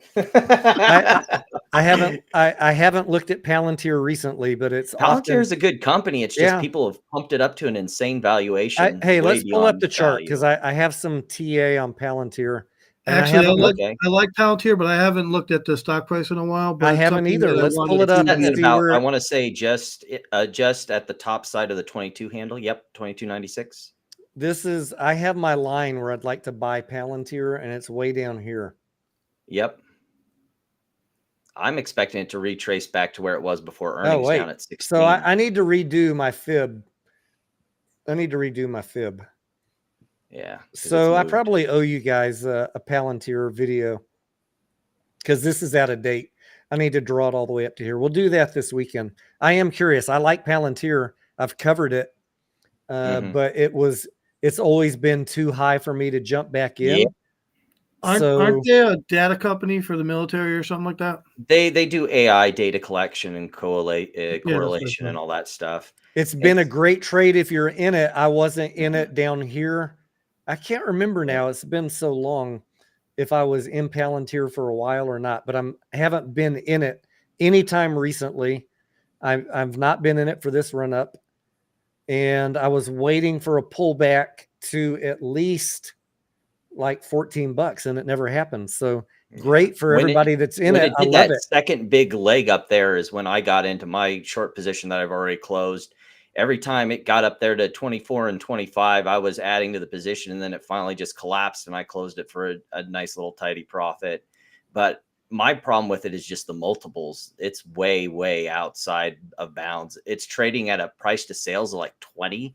That's PE of ridiculous. 68. Yeah, I mean, so yeah, I need to go do some DD on it this weekend. Maybe I can drop a quick update on my thoughts on Palantir, but I don't hate Palantir. I'm just very, what do we say, Anya? I'm a bottom feeder. I want to get in on a risk-free entry if I can. Yeah. Like, I don't hate Palantir. It's one of those companies that I don't hate it. I just hate where people have pushed it up to. And if it went back down to somewhere around where it was before that earnings push back around 16, then I'd be interested as a long. But up here in the 20s, no. Anya says, weren't you in Palantir about 17? Anya is in my VIP group, so she knows I post all my trades in the VIP channel. So Anya, I can't remember every trade I made, but if you remember that I was in about 17, I believe you. Thank you. Anya, you know me. I like the value entries. You know what I'm saying? We like Anya, can you tell the low. folks, Anya, because you see all my trades, can you tell the folks if the ones who think that I lie about all my trades, what's my general record? Would you give it a thumbs up or a thumbs down? Yeah, while you're waiting on that, like what you're talking about, meteoric value plays, that's the other reason I keep a tidy short list, because if you follow some of these, you may get a reversal where it's like, hey, this thing I thought was junk, it's not junk anymore. Maybe I should go long it. And sometimes you're in ahead of everyone else because you've been looking at it longer than everyone else. So when it makes that flip, you can get in at a really favorable price. I just got done doing some spring cleaning on that list, and I moved some of those over onto my long side to be like, this might get interesting here in a bit if it keeps going along like it is. So Anya says you make money on about 99% of your trades. I don't think that it's quite as high as 99%, Anya, but I do pretty well. Now, I'm not out there flipping trades 20 times a day like a lot of the stock pumpers. I'm very particular about the trades that I take. I flip pennies, Tony. You know that. I know. You and I have different trading styles, and that's fine. I used to try to do that with the wheel, and then I got tired of trying to pick up pennies in front of a steamroller. You get steamrollered once, and then you learn your lesson. You get a lot more conservative. Tony asked me one day, he goes, did you just buy and sell that for like 10 or 15 cents? I'm like, God damn right I did. But that's because like you're buying very risky stocks and you're like fucking loading a ton of money into them. And I'm very averse to putting a large percentage of my account in a speculative trade. I know. So that's I the know. difference in our style, right? I cover Right. speculative stocks, including AMC, but I'm not mortgaging my life on AMC. I'm putting a reasonable amount in it. And I got paid bank in May, early June of 2021, even on a small amount, because I entered on a smart trade and I took the profits on the call options that I had. I But do have a substantially large position in AMC. That is true. you trade different than me, Mediocre, and that's what I like about you, because we analyze plays differently. I mean, we analyze plays much the same, but you're more of a degenerate gambler than I am. Degenerate gambler. Listen, I don't think I gamble at all. I just play the Well, momentum. you do very well for yourself. I just can't. I can't. You don't have to do what I do. I get it. And I don't. Nobody has to do what I do, right? I do what I do. I'm comfortable doing what I do. Yeah, definitely. I think one of these times I'm going to have to do a video on like how to read the news, because there was a lot of good news things this week that were real interesting that moved prices. We already talked about like Trump media, but there was like AT&T, that one that came late Sunday evening where they had a data breach and people dumped it early Monday. And I made some good profit off the calls when it swung back the other way. I tried to do the same thing with Intel because I thought it was the same sort of story where they broke off their foundry expenses so people could actually follow that. And people dumped it when they showed they had like billions in losses or something like that. And I'm like, guys, we knew it. They're still building that out. Of course, it's going to be more expenses than anything. So I thought that was junk news, and I got burned on those calls. So, you got to be careful still, even when you think the news is being misinterpreted. Sometimes the market just doesn't care. It's going to keep going down. Doug says Palantir is not going to 16, 22 to 26 next earning release. I hope so, Doug. I'd love to see you guys make money. And the thing that kills me the most about wasting my time chasing down all this nonsense, the no voter nut jobs, the clickbait dipshits on YouTube, putting out all this misinformation. Doc Zeno said, Tony, I can't imagine how much money you've lost dealing with all this bullshit. It lost in terms of opportunity cost. Like sometimes my day gets sucked up just dealing with smacking down clickbait and misinformation when I should be researching Palantir and reading their filings, because I'll spend a day doing it and becoming an expert on it. I hope so, Doug, and I'm going to try and do that this weekend. And I got a lot of catching up videos to do for you guys on the EV trades too, because a lot of those fucking EV companies are melting into the dirt too. Yeah. That one comment by Rocky, I think you guys would be more apt to answer that question. And I would just go to the point that I don't really think that AMC is an acquisition target. I think GameStop maybe, because they don't have as much going on their balance sheet like AMC does with all that debt. You look at the enterprise value of AMC and it's kind of bad, but that's kind of the thing that I look for when I'm looking for value plays. These companies that are kind of mid to small cap, that they've gotten pumped up on big news and then they crash back down past fair value. And I've gotten a couple of them that ended up getting acquired, and I made a pretty good gain on them. One of the favorite ones I love to talk about was Terrian Insurance Group, TIG. It got acquired and I bought it around $3 and it sold. They bought it for $6 a share. So that was a nice little tidy pickup. But I think AMC is just too big with too much on their balance sheet.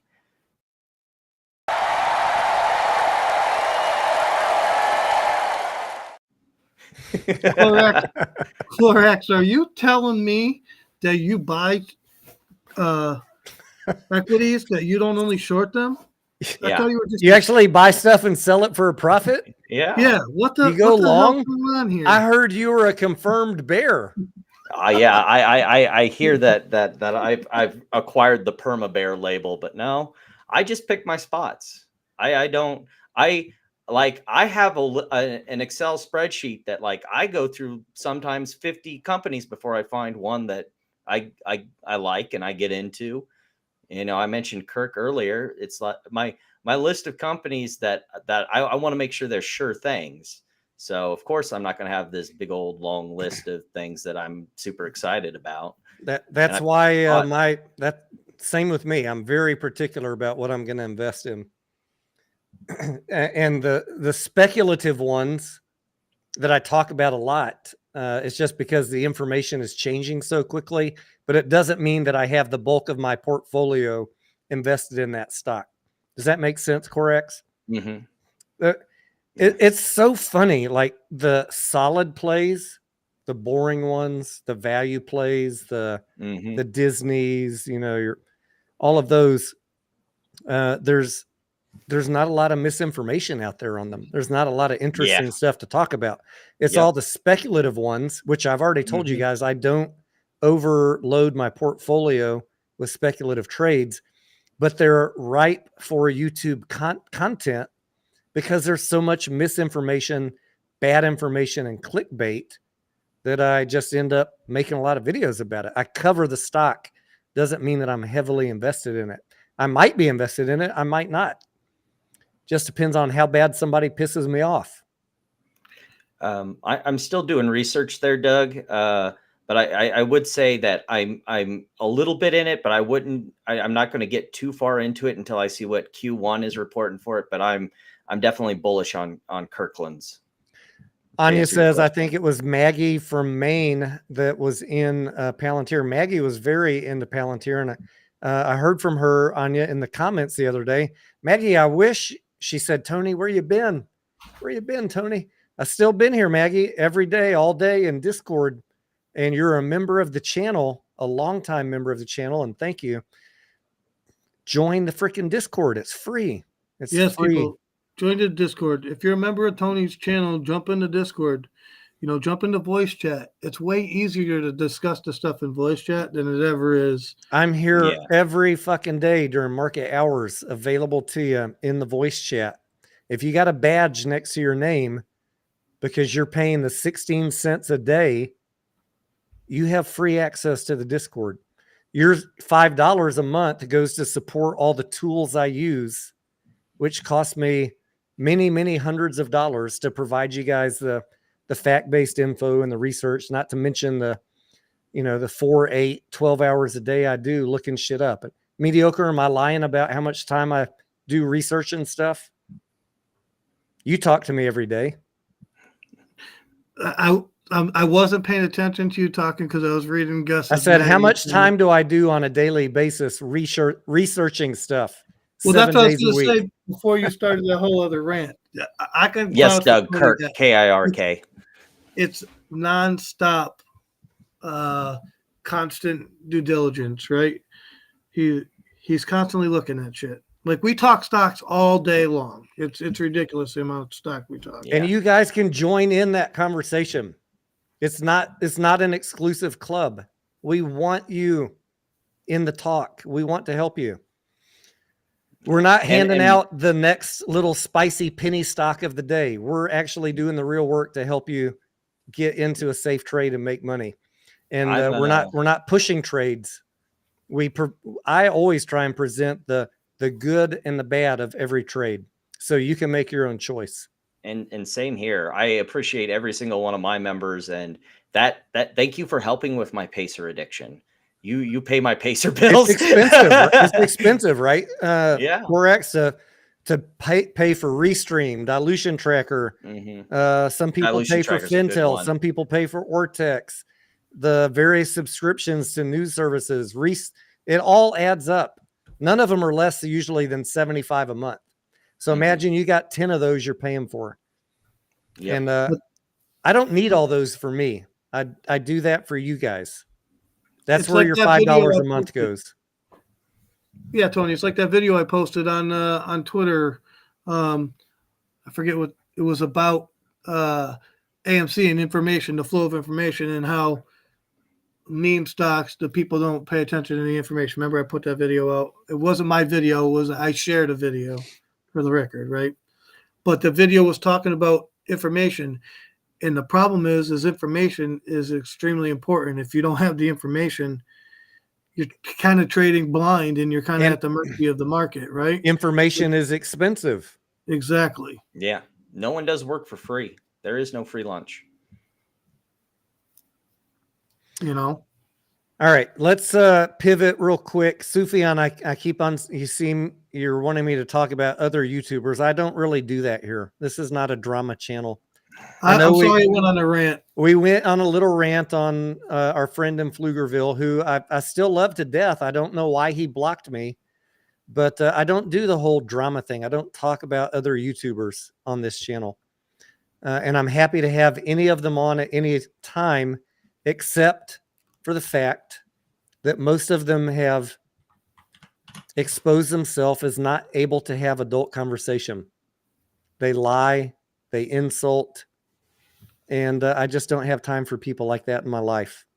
Yeah, because the time you should be spending should be making money while you can. That's why we're all here. I'm here to spend time with people that want to be positive and learn and make money. And if you're spending your channel ranting on other people, lying about them, and denigrating them, insulting them, I just don't have time for that nonsense.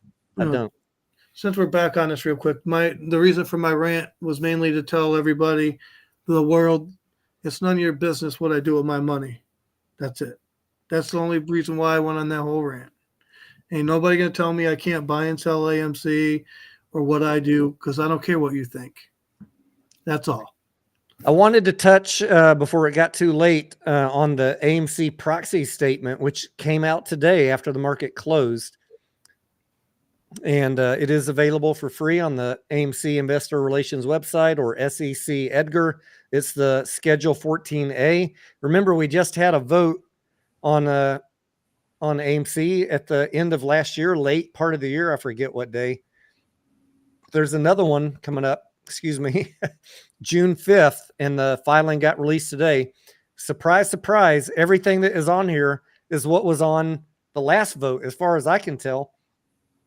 I just sped read the proposals because I went down and I really wanted to spend some time reading the 34 pages of compensation, because that's where all your next 3 months, your next 12 months of misinformation, your fucking lies about this company are going to come from the compensation, like they have been lying to you for the last 2 years. They were honest about 2021. Adam Aaron and everybody, they made bank in 2021. Let's call a spade a spade. But 2022 and 2023, they did not. So I'm focusing more of my time on compensation, but let's talk about these proposals here real quick, and then I'll let Korax try and chop my head off on compensation, since he was hanging out in the dungeon with the trolls on the compensation space calls earlier. The damn liars. The damn liars, Korax. How dare you associate with people like that? I'm just teasing. All right. They're going to, they want to, again, try and declassify the board of directors. All right. Remember, everything that's on here, you guys already voted on 6 months ago, and everybody said no. All the no voters told you, don't vote for any of these, but you all want to kick the board out, right? You want to kick the board out, but you shot yourself in the foot last year because you voted no on all these. So I don't care how you vote. I'm not defending the company. I'm just going to explain to you what is on here, and you can decide. I never give you voting instructions. If you approve number one, you are declassifying the board, and right now they're classified. So 2 of them come up for a vote every year. If you declassify, you could kick them all out in 1 year. Is that what you want? Switching from what we do with senators, where they're elected on a rolling period, to what we do in the House. Yeah, they're on a rolling basis. So if you want the chance to kick them all, I don't care. But if you want the chance to kick them all out in 1 year, you should probably think about voting for number one, because that will declassify the board. If number one is approved, then you get the chance to vote on all of them at the same fucking time. Is that what you want? Do you want to vote all of them out, then maybe consider passing number one. I honestly, I'm going to keep on saying this. I don't care. I'm just saying, I see people, hi, this is Uncle Frank. I've got a petition. Thank you for the 399 of you who signed up on it. I want to kick out the board. Well, Uncle Frank, you can't, because you told them all to vote no last year. Uncle Frank, you shot your own self in the foot. Read the fucking filings, guys. Anyways, if you vote on number one, no, then you can then vote on 2A, where you can elect or not elect the entire board. If you don't approve number one, then you'll only be able to vote on Philip Lauder, Gary Locke, and Adam Sussman. All right, I was wrong. 3 of them. All right, is that clear? Corax, did I explain Sounds that? good. You can vote on all of them, or you can vote on 3 of them, depending on what you decide on number one. And again, I don't care what you do. Doesn't fucking matter to me. Tony Denaro, we need to sue him for telling us how to vote. Tony, off, do I hosers. care? Tell him if I care, Tony. Tell him. I'm Hey, already you don't reading give ahead, two and I shits. like some of these other proposals down the line here. You like them? You Well, like I mean, them? it sounds like they're trying to democratize the company a bit Well, more. it sounds like you're paid by AMC to push a narrative. I am told by some of these people that because I live in Kansas, apparently Kansas is just an open air AMC headquarters. Open air. Everyone in logged Kansas into works for Adam Aaron. Are you logged into the mesh Wi-Fi of AMC right now? Oh my God. I fucking love it. All right. I personally don't give a shit what's on here. I will read it, but I'm going to go through it real quick because that's how little I care about it. But I'm just going to say 3, 4, 5, 3, 4, 5, guys. These are very common things that are found on many other companies. And there are institutional investors pushing AMC to have these on here. Okay. You can look up the words on Google and verify what I'm saying. I don't care how you vote, but there are institutions and what's the word? Corex, people that advocate for something, activist investors Yes, that are pushing. There are Equity and activist board. investors pushing AMC to put these on here to eliminate the prohibition against stockholders acting by written consent, to remove the limitation on stockholders' abilities to call special meetings, and to expand the exculpation provision to limit the liability of certain officers. You can vote for them or not for them. I don't care. You voted against them last year. Nothing fucking changed. Do whatever you want. I don't care. Number 6 says to ratify the appointment of Ernst & Young. I don't care. Do it or not. They're going to, it's probably an advisory vote anyways. Number 7. Isn't that the audit company, Tony? Yeah. Yes. Yeah. If you don't vote for their CPA, they'll just find a different one. Doesn't matter. Number 7, to conduct a non-binding advisory vote to improve the compensation. You can approve or not approve their compensation. I don't care. And neither do they, because your vote doesn't matter. It's just a non-binding advisory vote. You can send a message. I have been voting against it, to be honest, every year. I've been voting against it. That might surprise some of y'all. But I think they were heavily compensated in 2021, and I'd like to see a little more effort to get the company profitable. So do whatever you want. Number 8, to approve our equity incentive plan. I think the equity incentive plan is aligns the executives with shareholders, and we're going to talk about that next. So we'll just say, do whatever you want. I don't care. But we're going to dig into number 8. And number 9, to approve one or more adjournments of the meeting if necessary to permit further solicitation of proxies. All right. So if they don't get enough votes, they might adjourn the meeting. I don't really think that's ever been a problem with AMC, has it? I doubt it. All right. Anybody have questions on any of these? Here's your moment. Here's your moment. Get your shots in. Get your questions. Call me a shill. Call me paid by a hedge fund. Call me paid by Adam Aaron. I've been called it all, you guys. Get your shot in right now. Tony, you know why I don't care? Why?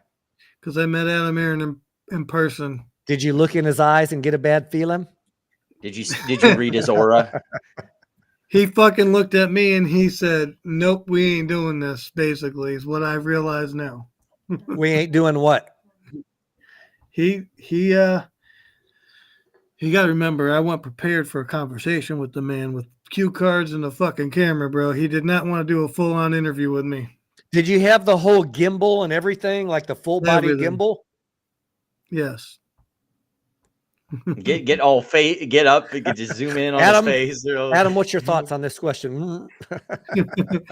He said, "I'll answer some questions for you, but we ain't doing that shit like that." This man He's this man been came prepared. Michael Moore ambushed several times. I think he's been pretty self-aware of that now. Well, they protected him too. They knew, right? It was before the whole ape conversion bullshit. So, you know, listen. Every company does it, okay? They put it in the filings because they know fucking people don't read them. I'm just going to say it for what it is, right? You guys call it market corruption. No, you just didn't read the fucking filing. Yeah. You didn't read it. It was there. Everything was fucking in the filings and in the court documents. It was all there, black and white. You lose. Good day, sir. Correct. Okay. Is this from your channel? Wadley wants to know, is it Tony a scammer and grifter? I don't think so. No, that's probably from I my may channel. disagree with him on some things, but I see it came from Twitter, so I don't know who exactly. Oh, from Twitter. All right. Wadley, See how in what way am I a scammer and grifter? That's really the question. I mean, Mediocre talks to me every day. I've got 100 people in my Discord that hear my thoughts on a daily basis. Corax hates grifters and scammers, and he's on here. I bring him in here to keep me honest. In what way am I a scammer and grifter? Tony, because I cover a stock that you don't like, or I say something you don't like about a stock that you do like.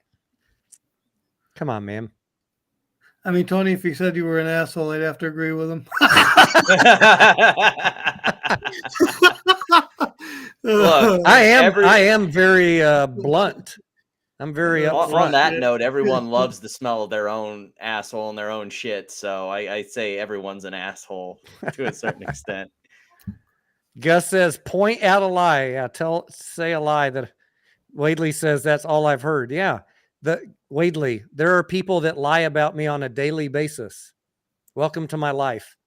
The first week that I started, I was telling Mediocre this story earlier.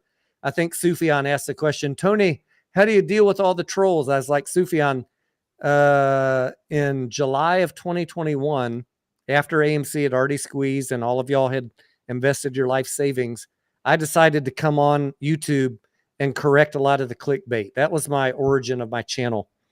And those videos are still up. You can go find them. And some guy got really mad at me that I was calling out Thomas James and Donahue George.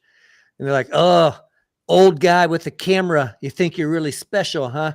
I was like, wow, welcome to the YouTube community. Baptism by fire. And it's only gotten worse since then. I've been called every name in the book. Tony, I got death threats. I got people that want to sue me. Bring it on, bitches.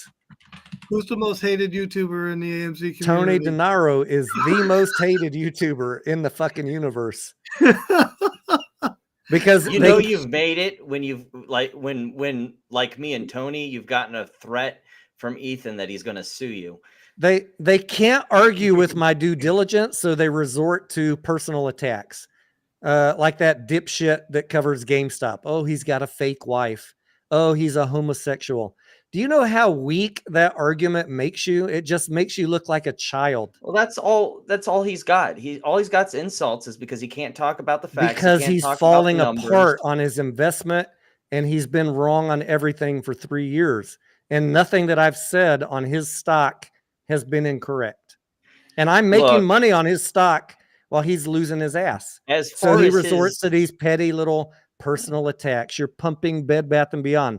Show me where I pumped it. You're pumping Highcroft. Show me. See, Gus knows you, Tony. Gus got a good comment. Gus knows you. See that? Yeah, Look, I love. as far We've as that embraced the channel's cowboy clown here. We love it. I dress up as the clown when we do the Discord training. I wear a full clown outfit. As I far as fucking love that, dude. channel, pretty soon they're gonna have to put an exclusion zone around his YouTube channel, like Chernobyl, because of the meltdown. Listen, I got to be honest. Like, comedy is one of my favorite things, right? Like, so, like when somebody says dumb shit like Tony's a cowboy clown and shit like that, oh, I love it. So I call Tony the clown cowboy every fucking day. I call myself it every day. It's I hilarious. love it. If that's all you've got is an insult for me, then you've already lost. Show me where my due diligence was wrong. I might respect you. If all you've got is an insult, then you're a clown yourself. I mean, if you the truth is we all have money in this game, including the people who are name calling and this, that, and the other thing. Okay, that's all fine. All right, but do your own due diligence to prove what we're saying is wrong or not correct. Okay, I will 100% talk to anybody. I don't care. It doesn't matter. We will respect you, engage with you, and have a discussion. And we might still leave it friends if you can talk due diligence. I agree. I'm sure I'd like to see Tony talk with Doug and Matt, and I'd like to talk with Doug. I want to know how that clown Al from Boston got an interview with Doug, and I can't even get a hold of him to do something. A couple people have asked me what's going on with Doug Sifu. So I've never talked to Doug Sifu. Mm-hmm. He is. I want to know, just like you guys, more information about what was that phrase that everybody's always talking about on Twitter? The liquidity fairies bullshit. No, on their balance sheet, sold but not yet, sold but not yet, repurchased. Yep. I want to know more details on that because I'm not an expert on bank financial statements. Mm-hmm. And since Doug seemed willing to engage, I reached out to him on Twitter and I said, hey, would you be willing to do an interview? And he put me in touch with his investor relations guy. And about a week later, I had a Zoom call with that guy, a very nice gentleman. And he vetted me. So I have been vetted, mediocre. Some people say I've never been vetted. But he vetted me and made sure I wasn't a kook. And that I actually know a little bit about finance. Mm-hmm. And he said, all right, let me get with Doug and see if we can move forward. And he said, if I don't get back with you, then reach back out to me. And I never did hear back from him. And I have not reached out from him. Doug's gone a little bit sideways on his whole Israel-Palestine thing. And I don't know that I want to jump in that mire. Yeah, you know what I'm saying. Even if you guys don't talk about it, you're going to get the clowns coming into. Yeah, so I'm very interested in talking to Doug about the balance sheet stuff, but I don't really understand where he's going with the whole politics stuff, and I don't know. I don't even know if I want to talk to him now. Like, I don't like dealing with drama. I just don't. Yeah. So Doug, or whatever the gentleman's name was from investor relations, I'm still interested, but you need to reel your boy back a little bit because he's going off the rails. Like, why don't you focus on running your company? Why are you on Twitter talking about politics? I think he's like me. He likes stirring the shit pot on Twitter. I don't know. But so that's where we're at. I mean, maybe one day the whole Virtu thing will happen, but I'm a little bit turned off on the whole thing. And for me, it's just, I'd like to learn more. And if I learn more, I will share it with you guys, but we're not all the way there yet. I don't know a lot of YouTubers because I don't really watch YouTubers. Like, I don't get trading advice on most YouTube. of the YouTube stuff that I watch is mostly non-financial stuff, but like, I feel bad because like a lot of the good YouTubers in finance that I used to watch before I started doing YouTube, I don't have time to watch them anymore because I'm watching all the fucking other clowns and busy correcting their nonsense. Yeah, people like Plain Bagel. I like him because Yeah, he's a good dude. I've talked to him. He's a good dude. Oh, really? Wow. Yeah. Nice. Get me an autograph next time. I hope to do a collab with him sometime. That'd be really awesome. So let's talk about the AMC compensation page 40 on the 14 on the what fucking file am I looking at here? 14A. It's page 40 through page 70 something. It's 30 something pages, you guys. And I've read this every year, multiple times. It's difficult information. I'm not going to lie, even for me. What really helps me that I like doing is I have one of those programs in my browser that reads it back to me text to speech. So I can you start reading some of these filings and you go to sleep. But this is all tables. It's all tables. Oh. And even worse than that, in the last 12 months, we've had a reverse split and an AMC ape conversion. So all the tables are all sorts of crazy. Yeah, there's all sorts of footnotes on every table. So I'm not gonna lie. This is some heavy shit. If you're a comp expert, if your job is a compensation attorney or a comp accountant, please reach out to me. I love talking to people that are smarter than me. Yeah. I've read the compensation every year. This is the most difficult one of them all. But I narrowed it down to a couple things. And still, I want you guys to go read it because I hear a lot of basic lies. Let's get a couple things out of the way. There's compensation and there's salary. If you tell me Adam Aaron's salary is $25 million, I'm already going to call you a clown. And Corax, I heard your friend saying that on the fucking X call today. If she doesn't know the difference between a salary and compensation, she should not be hosting an X call. Yeah, I tried to ask her some questions on that, but I ended up leaving early because She's so giddy. She's so giddy to spread bad news that she can't even get the basic facts right. The basic terminology. Adam Aaron's salary is $1.5 million. He has a cash bonus on top of that. And again, I'm not defending anything, just explaining to you what is in here, okay? Salary, $1.5 million. There's a cash bonus on top of that. And the bulk of all of the executives' awards are the restricted stock units and the RSUs and the PSUs. So that's what we're going to talk about. Very high level. We're not going to go through 35 pages. But I want to talk about a couple things. Salary is guaranteed. Bonus is almost guaranteed. RSUs and PSUs are not guaranteed. So when you see someone put out an article that says they got a $25 million payday, nothing here is guaranteed except salary and bonus. Okay? The bonuses are based on meeting certain goals set by the board of directors, compensation committee, and an independent compensation consulting firm after comparing to 20 or 30 other companies. They set their compensation package. So if you're not happy with how they're being compensated, don't fucking waste my time asking me what I think. What I think is irrelevant. Complain to the board, guys. Why are you asking me? But Tony, because you want to trap me in an answer and then say I'm defending them? Fuck off. Now, maybe it's in this 10K somewhere, but I know the one thing that I was trying to get an answer to was they had to market according to SEC rules. Do you know? Yeah, we're going to get to that? I heard all of that. Okay, I didn't know if you were. We're going to get to three things that were misstated on your little giddy little girl X call.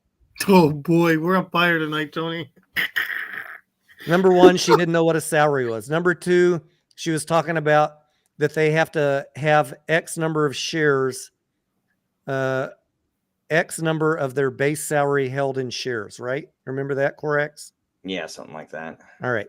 They have 5 years, Corex, just so you Mhm. know. They 5 have to hold years them to for get 5 in years? compliance. Oh, And to get she in does compliance, okay. she doesn't know that. So she shouldn't be talking about it.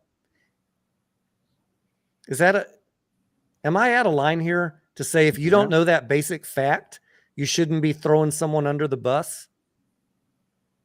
I think people should read the fucking filings, Tony. Exactly. I mean, all the And information's there. You know why I everything that say, I'm going to Tony? tell you is in here. Now, the 5 years started a year or two ago, but this fucking dipshit's talking about GameStop. Sean Goodman doesn't own 5 times his salary. Yeah, he's got 5 years, dipshit. He's got 5 years to get in compliance. But that's evidence he's leaving tomorrow. No, it's evidence you don't read the fucking filings, just like you don't know what goodwill is. But anyways, I digress. That's 2 things out of the way. Salary, the X number of their salary versus how many shares they need to hold. Another common thing that I see people talk about in the compensation is, oh, Adam Aaron's definitely making money shorting his shares. Come on, guys. Are you that dense? Are you that much of a flat earth nut job that you think a company would allow their executives to short their own stocks?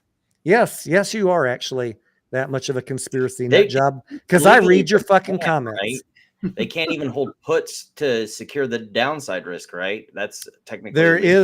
is somewhere in here an anti-hedging policy. I'm trying to here right here.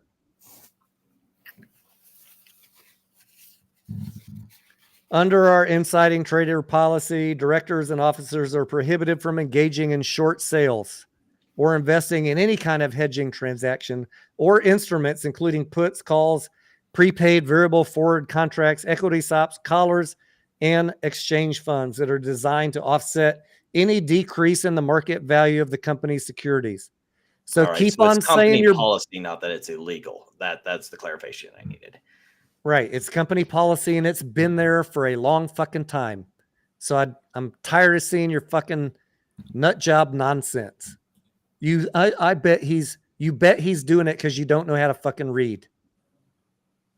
That's why you're losing money in this play, because you don't know how to fucking read.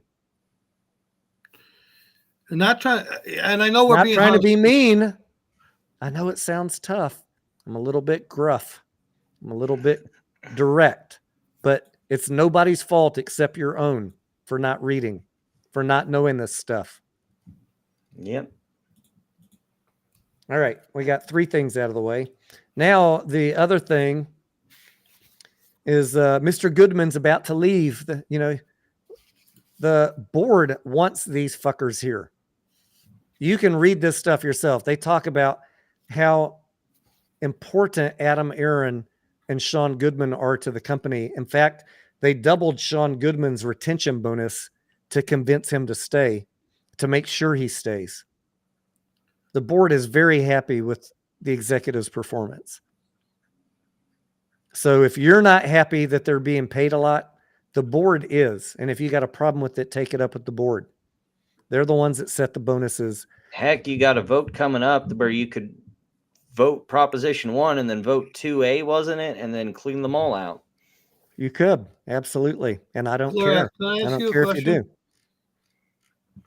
The other thing towards the end of this list, where it kind of sums it all up, did Adam Aaron get paid 25? Oh, here's where we talk about the 5 years, I think.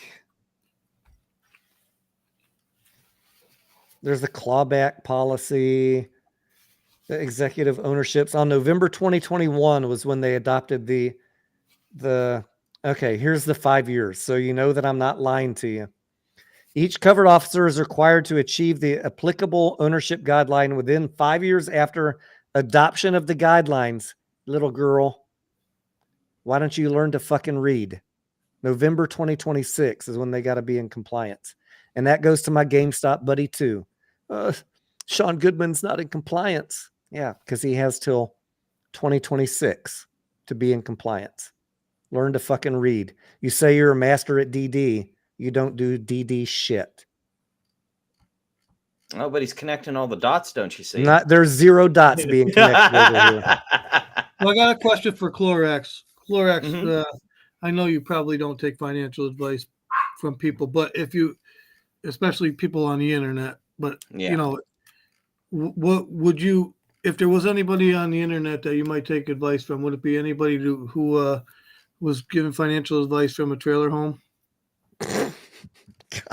I Oh. generally don't take any financial advice on the internet, and if I was to see a tip or information that I thought was important, I'd always double check my work and do my own research. That's the policy to have, no matter who it is.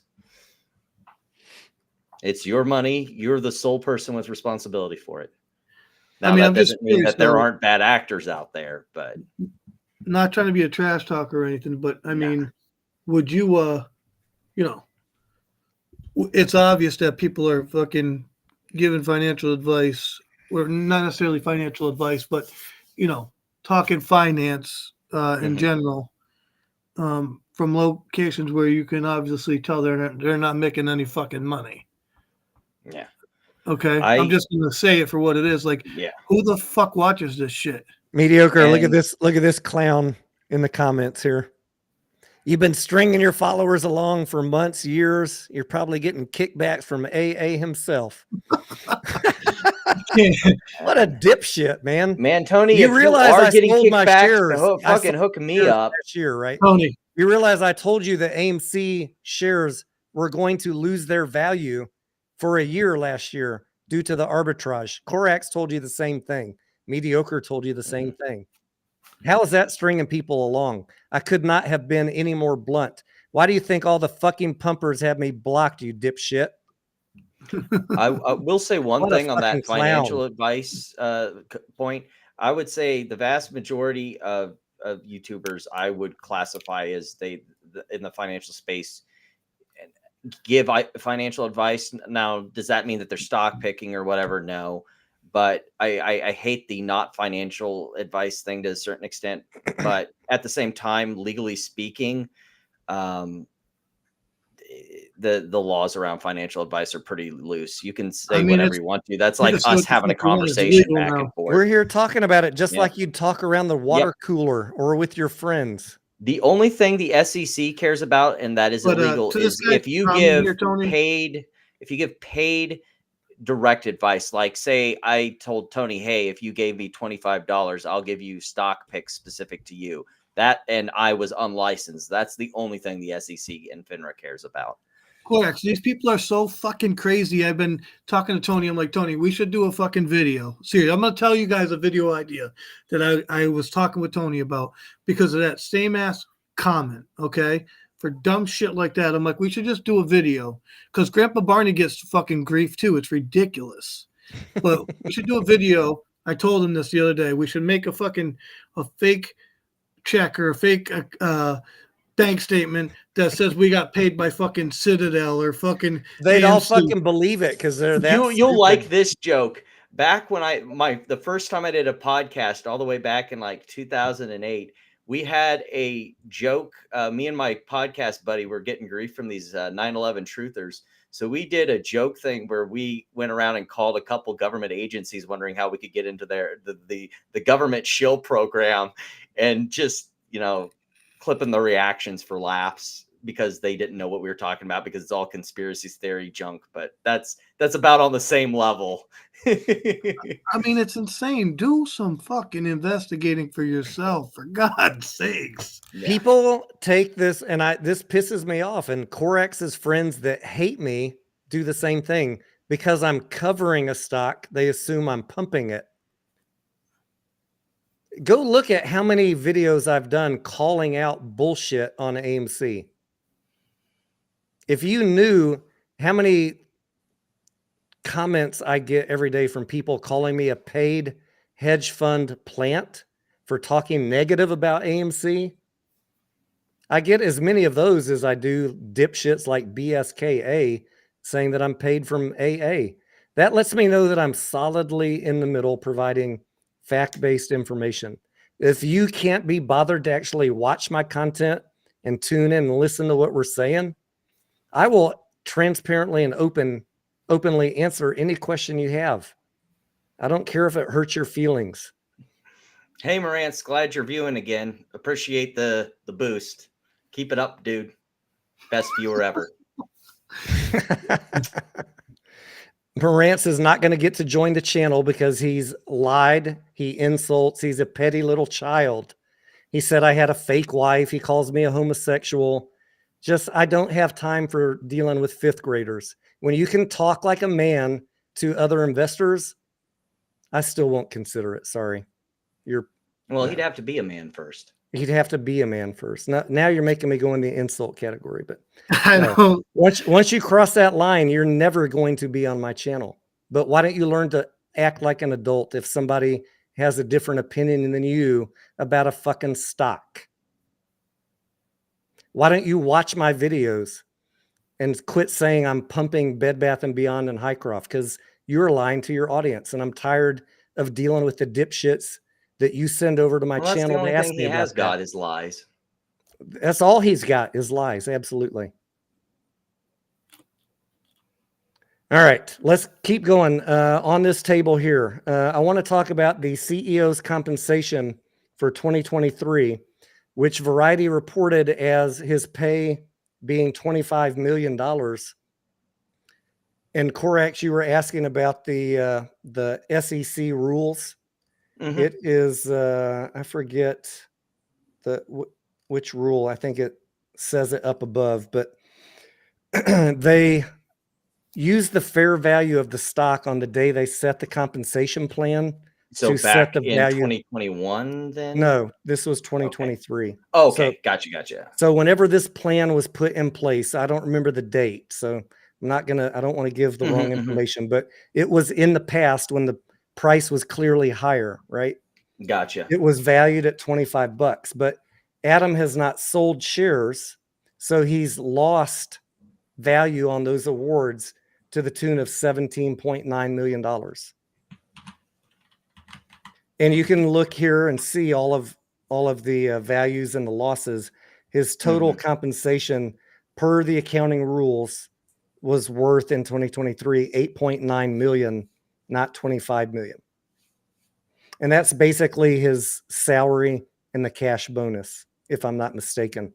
I'm going to need to read through this a couple times because I said this is the most complex one of all the years I've been looking at it.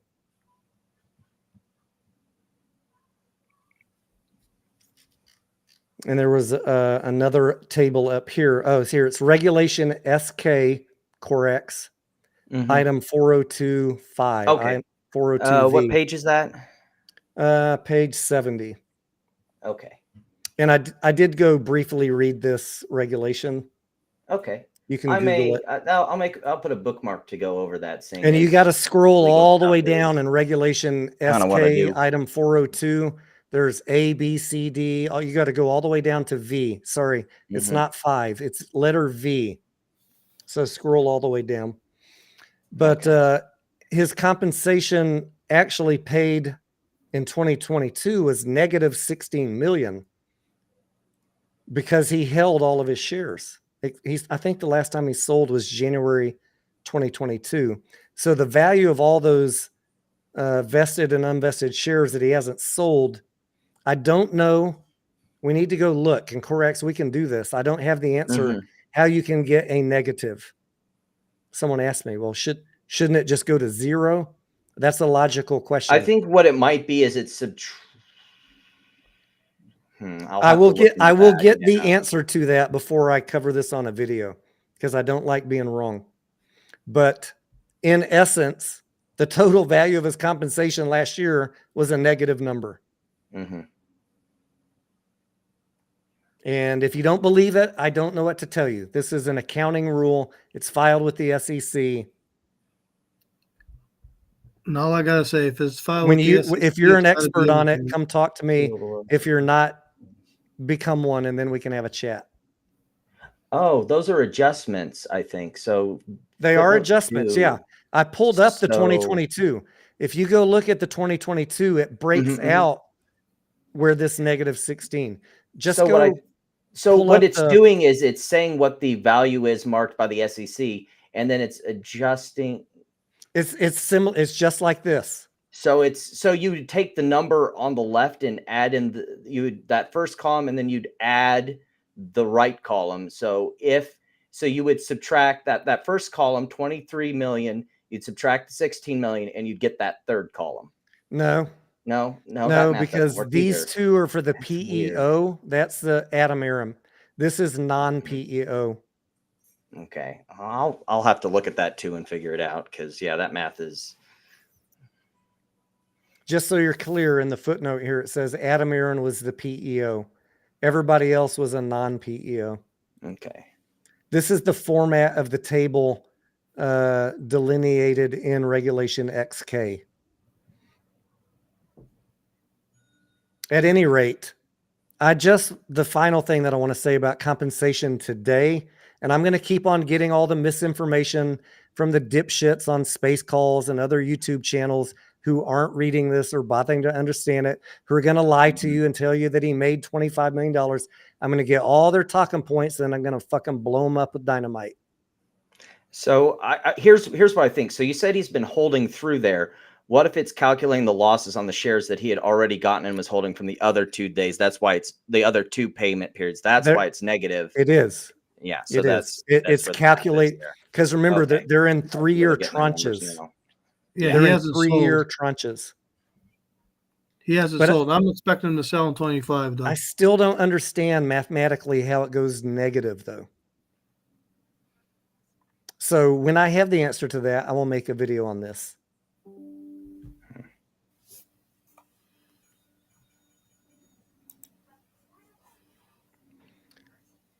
All right. Audio Plug says, Tony, do you post all your plays on Discord? In the VIP, I do. Audio Plug. I don't want to be seen as influencing people to take certain trades, so I just post them in the VIP only. It's a more select group, and I don't ever give trading advice.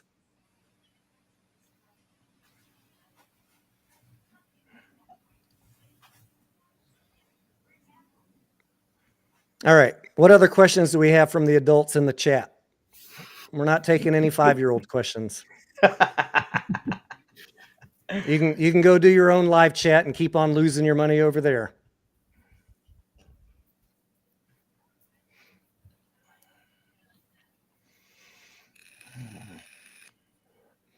By the way, the 5-year-old said, Tony, post your receipts. I did post my receipts. I posted my sale of GameStop in my GameStop quarterly earnings review video.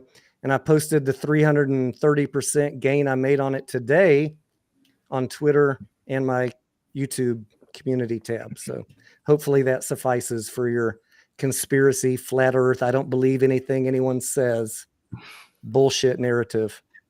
Yeah, well, you're talking about someone who thinks he says, I want to see where you posted it. Go watch my fucking video. The problem is you don't watch my videos, dipshit. It's in the fucking video. What's the minute marker, mediocre? I forgot. It was like 1.5 minutes or something like that. Thank you. Fucking clown. Don't pay him any mind. He thinks that GameStop's a growing company while closing 300 plus stores. You're arguing with a child. Don't take your anger at yourself out on us over here. Go back to your little safe zone. Go back with the slurpers. Unless you want factual fucking information. I mean, you're more than welcome to. You could listen, right? I don't care if you want facts, but I'm not gonna. I don't. Number one, I'll just fucking say it, Tony, because I don't give a fuck. The bottom line is, I don't acknowledge retards who can't comprehend fucking simple information. I just will ignore you. I don't care. You can say whatever the fuck you want about me. I don't give a flying fuck. All right. What else we got to talk about? Corex, you got any other topics? We talked about Troika. We talked about GameStop earlier. We talked about AMC. If there was anything else. Talked about cannabis stocks, stuff. Yeah. Palantir. Talked about all the lawsuit nonsense. Yeah. Mediocre, you got anything else? I know you had a lot on your mind this week. Volume. Did you want to talk about volume?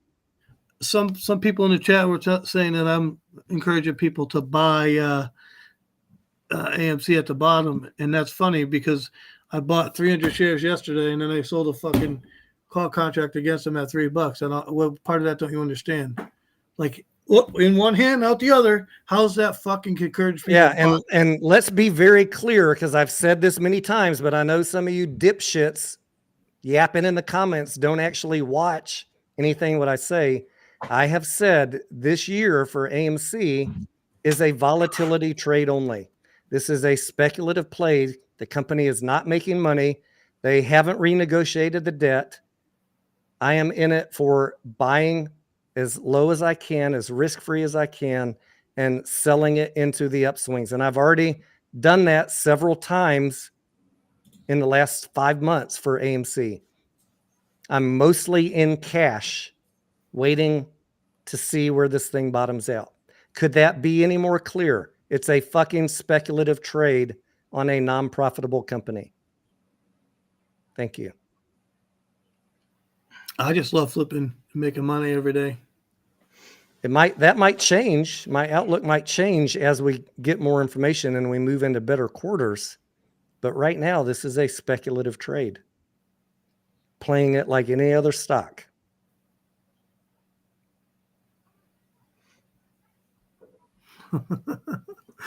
We got the trailer trash in the house, Tony. Let me go grab a beer. This is gonna, you missed the whole screen. This is gonna get Oh, good. The whole screen. Hang on, I'll be right back. My bud. Come on. I don't give a fuck anymore. They can all kiss my You, fucking ass, dude. Oh, does he really have a clown nose? I want to see this. I'm about to go get myself another beer. I'm already fucking pretty buzzed right now. Bubby, thanks for this moment. Thanks for this moment. We're gonna see Tony with a clown nose and everything will be great. Tony, I got a question for you. What's up? Damn. What effect do you think the eclipse is going to have on the price of AMC shares? Hey, I just want to say, CSI, did you see my shout out to you the other day? No, fuck me, dude. I did. I gave him a proper shout out for educating his audience on the short interest, and I appreciate that. He said, for all the dipshits who were saying Adam Aaron is selling shares to the shorts, how come the short interest is rising? And I want to toast a beer to you, my friend, for some good DD right there. Hey, see, we can all be friends. Manuel says we need a CSI versus Tony debate. There's nothing to debate. What would we debate? I don't know what we would debate. Maybe you two could play. What's that thing that a lot of these influencers like doing, the boxing chess match thing where it's one round of boxing followed by a couple rounds of chess? That'd be interesting. Tony, the CPA wants to invite if you can send You it. texted me? Yeah, I said, can you get off sometime so we can hang out? We're about to go to sleep. Oh, do you got to work tomorrow? I work a 12-and-a-half-hour day tomorrow. I'll work at 10 a.m. tomorrow. All right. We'll wrap it up soon, baby. Yeah, you say that. That means that you can wrap up in 10 minutes. All right. I'm getting the wife call to wrap it up soon, so we can go a few more minutes. The CPA wants to join in. Can you send him a link? Yeah, let me see if I can find. Where did he ask that? On your channel? Oh, no, he sent me a direct message. Okay. Hang on, amigo.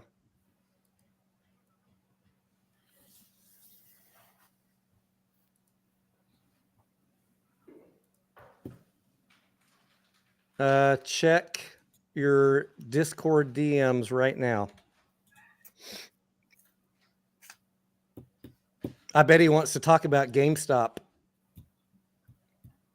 Let him. He's a CPA. He knows what's up. I'd sure be interested to hear what his thoughts are.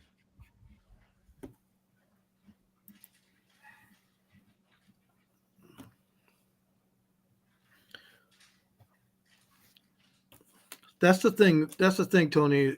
We surround ourselves by people who are intelligent enough to go get information and figure stuff out. So I don't care. Give me the heat. If you're gonna give me the heat, I'm just gonna ignore your ass anyways. I'm just gonna tell you right now. If you can't even get the goodwill stuff right in 2 years in a row, you think you're gonna come on my channel? Come on, you fucking clown. All right, let's get the CPA on here. Let's run his little intro.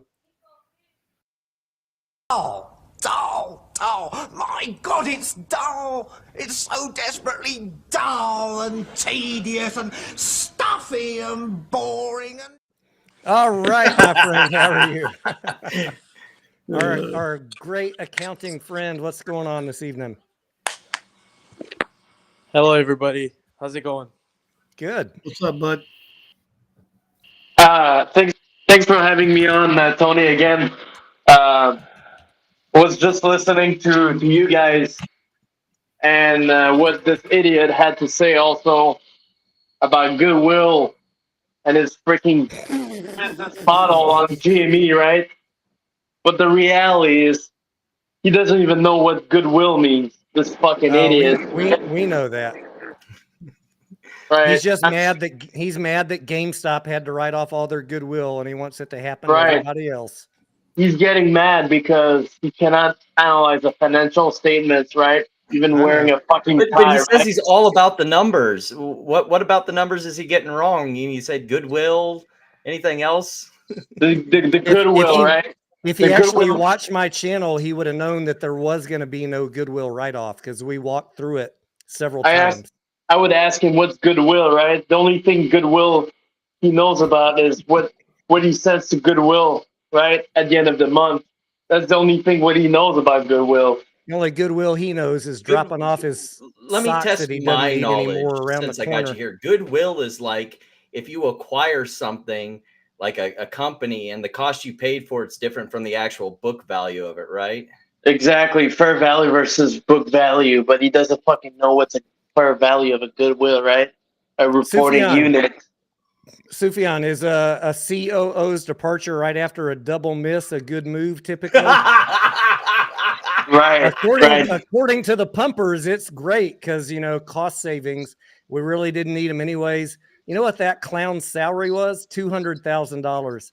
Big fucking deal. Cost savings, my ass. He's the type of idiot that would tell you that cutting costs is actually bullish on the financial statement. That's the type of idiot we're dealing with. We shouldn't even mention his name. We don't mention his name. We don't mention clowns' names on this channel. And then what's sad about it is other people actually referring their DD on this idiot's goodwill impairment tests. Bullshit. Can you imagine how much people lost? Well, no. I can't. Can you? I was going to say lost money following. I'm not going to throw them under the bus there because we talk about AMC and AMC's down too. But we've always said AMC is a speculative play and read the financial statements, read the filings. So the time of the squeeze, guys, was 2021. You're in a different game now. If you haven't tuned into this channel since 2022, 2023, or any month in 2024, like we've been saying, we're not in 2021 anymore. What do you mean? No squeeze? We're not in the heyday of what we were in 2021. If we're still clinging on to that bullshit, and I saw some funny videos of that. I heard we were hitting 10,000 a share. What the fuck is going on? I saw some funny videos of that clown in his car saying, what did he say? GameStop was going to go to $2,000. I promise you. This guy was telling the chat I had to come. This guy was saying AM's GME is growing. What kind of growth are you fucking It's seeing growing, bro. They opened 40 stores. Never mind the 200 that they closed. They're cutting don't costs. Look at that number. Well, yeah, that's one thing that's really curious to me. If it's supposed to be a growing company, why has it got all this cash undeployed sitting on the balance sheet? Why are How they can you closing lie to yourself stores? and your audience saying it's a growing company because they opened 40 stores when they fucking closed 200? Yeah, so like Sufyan, what Yeah. growing company? Like you're a CPA. He's fucking delusional. He's a delusional guy wearing a freaking tie on his live stream when he sees a stock plummet 12% after earnings and wondering why. He's wearing a Oh. fucking tuxedo, guy. Oh, I'm gonna have to hear about that. Best line ever. I'm gonna have to hear Oh my about this. god. Hey, Suvion, if like say usually when you have like a company that's gearing up for growth, you'd see them deploying the cash on their balance sheet. You wouldn't see them cutting a whole bunch of stores. Wouldn't they also be leveraging the assets of their balance sheet to get cash flows to grow the company? Like at least have some sort of debt, not anything beyond what they could handle, but some Exactly, form of like leveraging a the reasonable, asset. a reasonable ratio, working capital ratio. But 'Cause now otherwise, it's you're just not using that capital. This it's is a the lot of What It's what the are they biggest doing? issue I have with GameStop. It's a fantastic balance sheet. I've said that a million times. But when you're not deploying that capital to in some way to benefit shareholders, it's basically useless. Like dumping it in treasuries is not exactly bullish. It's better than doing nothing. But we need to see more. And that's when I'll get really excited about GameStop. And maybe And that'll that's happen. And I hope it happens. Yeah. And that's the problem why I say it goes back to management, because you have all these stores that look like they're straight out of the early aughts or 90s that could get refurbished. You have stores that are 90% physical games that aren't selling. Put stuff in the stores that are actually selling, or get smaller stores and decrease your footprint and your rental costs. And there's just so much things here that just ain't being done. Listen, I'm going to tell you guys, It's the disappointing. problem with GameStop is digital downloads. Digital fucking downloads. That's why But will they not have put an my money online there. store, mediocre. Okay. I don't give a fuck, Tony. I could buy the game on fucking Xbox or PlayStation. How'd that work out for them in 2023, Corex? Yeah. My prediction on GameStop, they're gonna I have. love GameStop. Period. Okay, but I used to love them, right? We used to love them because I used to be a card-carrying GameStop member until my right. kid. We had no choice. We my had no kid choice to go there. Downloads only. Yeah, And I never went back. I've never been back other than walking by when I go see a movie to see if anybody's in the store. Tony, I'm not going to trash GameStop. They just need a new revenue stream. They need to work a deal where they can bring people back to the fucking store. That's the name of the game, period. in the CPA world, do you know what is it called? This business model? What's it called? Value erosion. It's dying. You sound Nobody's like here. Yeah, I mean, it's called value erosion. They're cutting costs, and the top line is diminishing. Mm-hmm. What do you have to? It's right there to look at. I mean, you don't need to be a CPA to look at this and be aware of it. It's right there. Well, I'm It's not in a front of your eyes. CPA. I'm not a CPA, and I can see it. You can see it, and you can see there are three big segments are diminishing with the same exact ratio. Sufyan, what does that tell you? What do you say to people that would say declining revenue is not a problem because they made $6 million and they can make $6 million next year, or 14 or 40? But I'll let them. Well, you're Sufyan, about, you're more of a CPA than a Wall Street analyst, so I don't know if you can answer that question. I would say it's all about the revenue stream. When no revenue, why would they cut costs? Ask yourself, why are they cutting costs? Well, they're cutting costs because they're trying to stay ahead of falling revenue. That's the bottom line. Yeah, but why are they afraid? Cutting costs is never good, right? So if they cut a cost, you have to tell yourself that they plan to do it ahead, right? So they knew that their business model had some deficiencies ahead. Absolutely, yeah. It's not like they woke up after earnings and they realized their revenue was down, right? Because why? I'm telling you this because their profit margins remain the same. Profit margin is revenue minus I think So they're probably very good at forecasting, just like AMC is. They can exactly, forecast they out need to. They their have a team, revenues right? and their cash burn and everything for a year or two out. And they knew they were in a declining business model. They knew they needed Exactly. to get maniacal about cutting costs or they were going to horribly fail in earnings. So I will hat tip and say, great job at cutting costs. But at a Exactly. certain point, there's no more cost to cut. And then And you have diminishing returns. I would tell to that guy, first, get familiar with goodwill. Second, get familiar in how you calculate an impairment loss. And third, focus on your own shit, which is your stupid GME balance sheet and income statement before you attack other stuff. Well, I mean, I would, he's very familiar with the balance sheet, and the balance sheet is fine. It's 1/3 of the financial statements. But though. it's not the company. If you're telling people I heard him say the other day, the only metric I want to talk about for the next year is how many stores did they open. Well, If that's what you've come to, you already lost the game. If that's all you care about, how many stores did they open? What's That's really a more pretty fucking weak argument. and you're saying you're making 5 times Tony. Show us. Show us, because Tony's showing his things on Twitter. Show us, bro.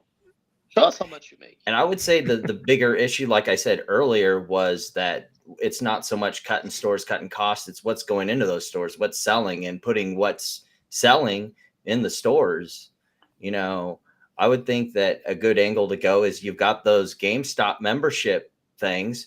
What if, and you've got a trading card section, why not host, with a minor fee to whoever participates, some Pokemon card tournaments, get all the younger kids in here, get feet in the store to come in and buy stuff. And if they have a membership through GameStop, they get one free tournament every month. Seems like an easy revenue stream to set up. There's a lot of things. And look, I here's what I've said. And again, I'm not bearish on GameStop. Don't twist what I'm saying. I'm just a realist. I'm not a hopium. I'm not sucked up against that Ryan Cohen teat.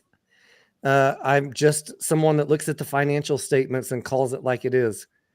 They have a chance. They've got a long runway with little risk of bankruptcy. They've got a fantastic balance sheet. They have done a fantastic job of cutting cost. And if I was in management in that company, I'd be running around like saying, how do we stem the bleeding?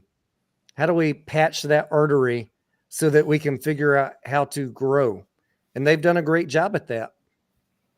And they might still have declining revenue for another year or two. So that concern is not going to go away. Even if they improve profits, they're still in a declining revenue industry. And you don't want to be, look, you're the future of your investment portfolio. You're not going to get rich on a company that is declining in revenue and just barely eking out a profit. You're just not. With a catalyst, with a short squeeze catalyst, maybe. You're just not. It's not going to happen. So mediocre. Watch what's going to happen on these channels. They're going to start shifting the narrative to talking about short volume, naked shorts, because the financials aren't going to matter anymore. They're going to be a wreck, and they're going to have to shift their narrative. That's not a narrative I cover on my channel because I just don't care to. But you're going to see the GameStop people change their narrative to the more conspiracy stuff because that's all they'll have left to hang their hat on until Ryan Cohen changes the strategy of the company. And that's where those calls come in. Like you should be communicating to your investors what the strategy is. And my big worry as to why Ryan Cohen isn't having any investor earnings calls or any sort of communication with investors is he doesn't have a fucking plan. That's my concern too. That's why I sold before earnings. No call, no hold. I'm not going to hold my stock if you're not going to have a call. Mediocre. You're a great TA expert.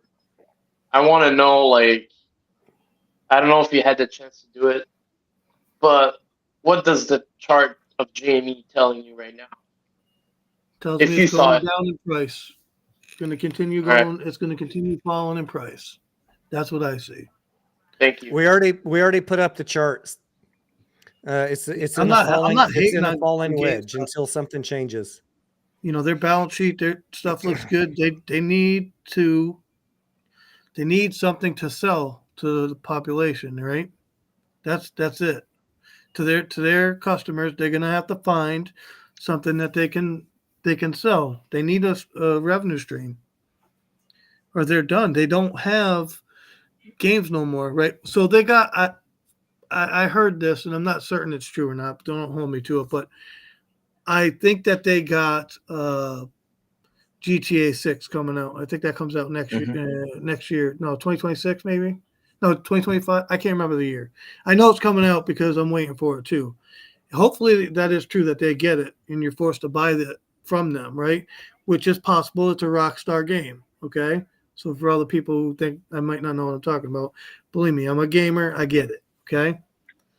Hopefully they get that because that can help them in a way, but they need more deals like that because they do not have games aren't put on discs anymore. That's just the truth, right? So when you buy a game, Even if you get the disc, all it is this cardboard cutout telling you to go to the Steam store and use this Steam code to go get it off of. I did Steam. a poll on Twitter that said I want to buy GTA 6. What should I upgrade? I have a Xbox. What do I have? An Xbox One over here. PC right Master Race. I have a console right here, and I just bought a headset because we're gonna do some gaming. yeah, And I used to a lot with my kid, but I did a poll and I said, should I buy the new PlayStation when it comes out or upgrade my Xbox whenever the next one comes out? And you know what the answer was? Play it on the PC. yeah. Yeah.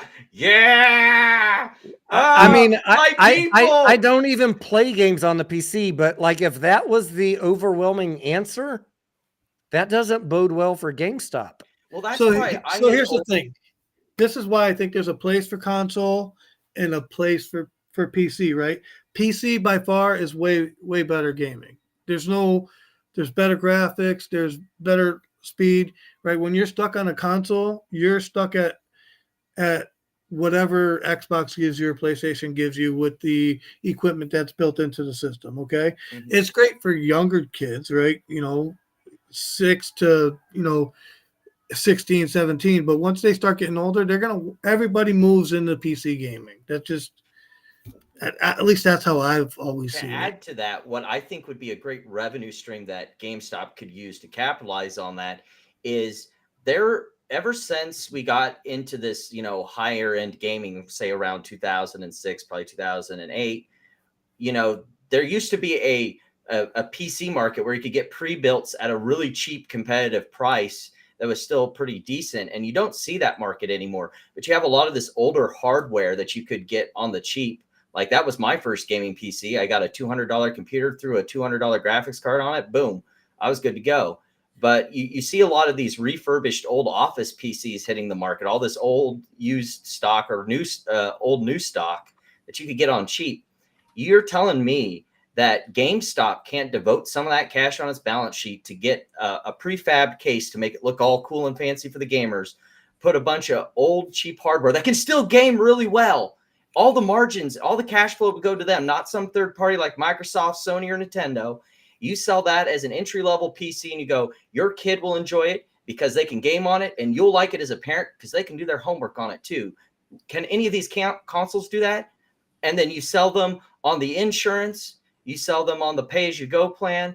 And by the way, you could probably get a kickback if you paired up with Epic Games and said, hey, if we preload Epic Games onto it, so all these people want to come to you to buy from you, would you work out a deal with us? And we'll load every one of our PCs that we sell with Epic Games Store right from the start. That's a pretty smart, I would say that's a pretty smart revenue stream right there, right? They should start looking into something like that. I don't disagree with you on that at all, because you're never going to get the business back from Xbox. They're not going to give it to you. Okay. You're not going to get it back from Sony. So, Nintendo's more cartridge stuff. I'm not sure how Nintendo's. They do have digital downloads too. And that's really the so problem with video games is how Walmart competes with Amazon is, yeah, you could get it cheaper on Amazon, but you can go to Walmart and get it now. There's no advantage to that for digital, for video games, because I can not only get it cheaper, I can get it now. So you can't compete on the games front. So I'm not a GameStop hater. I just want to be No, clear. not by any means. None of us are. We all want to see GameStop succeed. And what I was going to say, like the strength of their balance sheet and the fact that they're cutting costs and the fact that they made the year profitable for 2023, they're stemming the bleeding, and that gives management then some time for their brain power to think about the next play. Like, where do we go from here? As long as this year is not more cost cutting to stem off another year of bleeding, I really am excited to hear about what they want to do next. But I'm not willing to buy and hold for a year while they figure it out. If they figure it out and an announcement comes out, it takes me 5 seconds to buy in. Yeah, no, I agree with you, right? Like, I don't think there's going to be a short squeeze like people think, but that's my opinion, right? And I trade with my own money. You trade with your own money. But Tony, Okay, what I've if you said wake that up and throughout it's the show. gone But I up will say- 300%? What mediocre? What if you wake up and Who it's gives gone? a shit? Audio I Plug don't care. Records. This is a family-friendly show. How dare you? You know how many the thing plays is- you know how many plays we wake up to that have gone up a couple 100% every fucking day? There's a play that's gone up a couple 100%. You know how many times I care about it? 0. Because there's always other ones we can find. Yeah. That's right.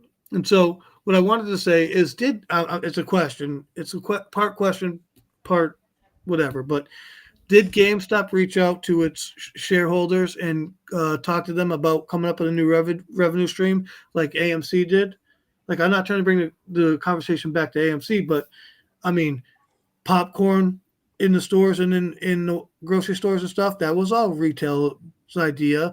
All the chocolate stuff, all that stuff, the T-shirts you could get now, all that stuff was retail investors' ideas given to AMC to help make it profitable. Did GameStop shareholders do the same thing for GameStop?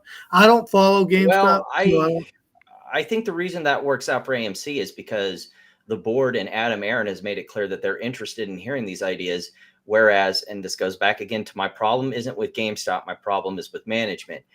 I don't think Ryan Cohen would accept an idea unless he thought it was his idea to begin with. So even if retail shareholders went to him with ideas, he wouldn't care. They weren't his ideas. He's in charge. That idea that you just came up with, in my opinion, is a good idea. Right? Well, I've been in the business before. I know what I like you. I'm a gamer, and I've also worked in retail gaming, so I have a pretty good idea of how the industry operates. Can we talk about Tech We Love's question? Sure.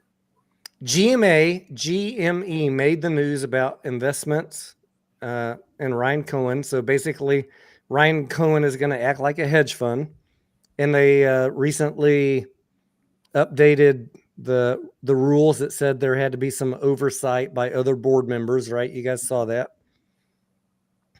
How come we haven't heard about them? How come we haven't heard anything about that from them? I think that initially when they announced that, there was probably some talk like, hey, Ryan, you can't just go gamble the shareholders' money like that. We need to update the rules. So they did update the rules. And I don't think they planned on actually doing the hedge fund thing. Like the bonds and the bond trades, I think was about as much as it was going to be. You heard a lot of talk about how they were going to be the next Berkshire Hathaway. And I think everyone knew that that was going to create a huge conflict of interest, and that's why they updated the rules. That's why they were only trading in treasuries instead of doing some of these bigger flourishes. And I think a lot of influencers on the internet that were bullish on GameStop talked it up beyond what it was ever going to be. Without a doubt. Like, guys, you're talking about a corporation. Like, a corporation is going to try and be a good steward of investors' money, I think. You'd hope. You would hope. So I heard people saying, well, maybe Ryan Cohen invested in Bitcoin, or maybe he invested in what were some of the other silly stuff they threw out? Things that were squeezing. Mm-hmm. maybe he did, but no, he didn't. They have a responsibility to be good stewards of your money and not take unreasonable risk. And if I saw them taking unreasonable risk, I would fucking call it out. That's why I think if Mike, on a completely different topic, if MicroStrategy goes tits up again because Michael Saylor had yeeted the entire balance sheet into Bitcoin and it dumps again, that he's going to expose himself to some real shareholder litigation with his monkeying around in Bitcoin. So I have no problem with them investing the money. Just make it smart. It should be traditional, safe investing. I think. And that's not gonna meet people's expectations. They want investing that's going to create a moonshot. But if you're risking that much, you are gambling with people's money, with people's lives, with people's livelihoods. And I think that they are setting themselves up for lawsuits to do that shit. So I don't think that they will do that. And you have to understand with what happened with Berkshire Hathaway is, yeah, it was a textiles company, but when it was taken over by Warren Buffett, they cleaned all that stuff, sold out, and then just turned it into basically a hedge fund. So we haven't seen that with GameStop yet. So it's not likely that that's the route they're going to go down as of right now.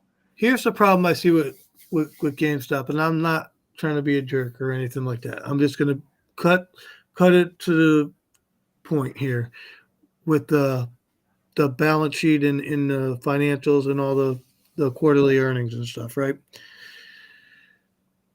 It all started with Roaring Kitty, and he's gone. Like, it was a different play then, right, than it is now, and people need to realize that, and if you don't, you're going to go down with the ship. I mean, that's just the truth. So personally, I don't trade the stock. I don't trade GameStop.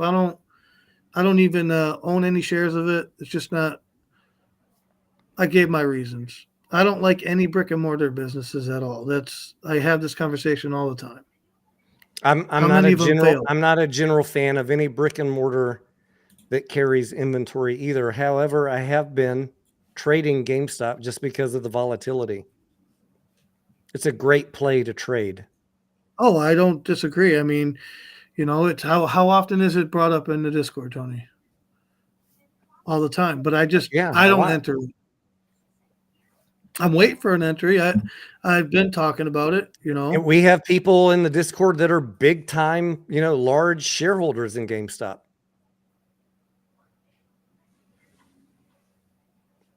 We talk about it almost every day, right, Mediocre? Every day. It's one of the main topics of conversation.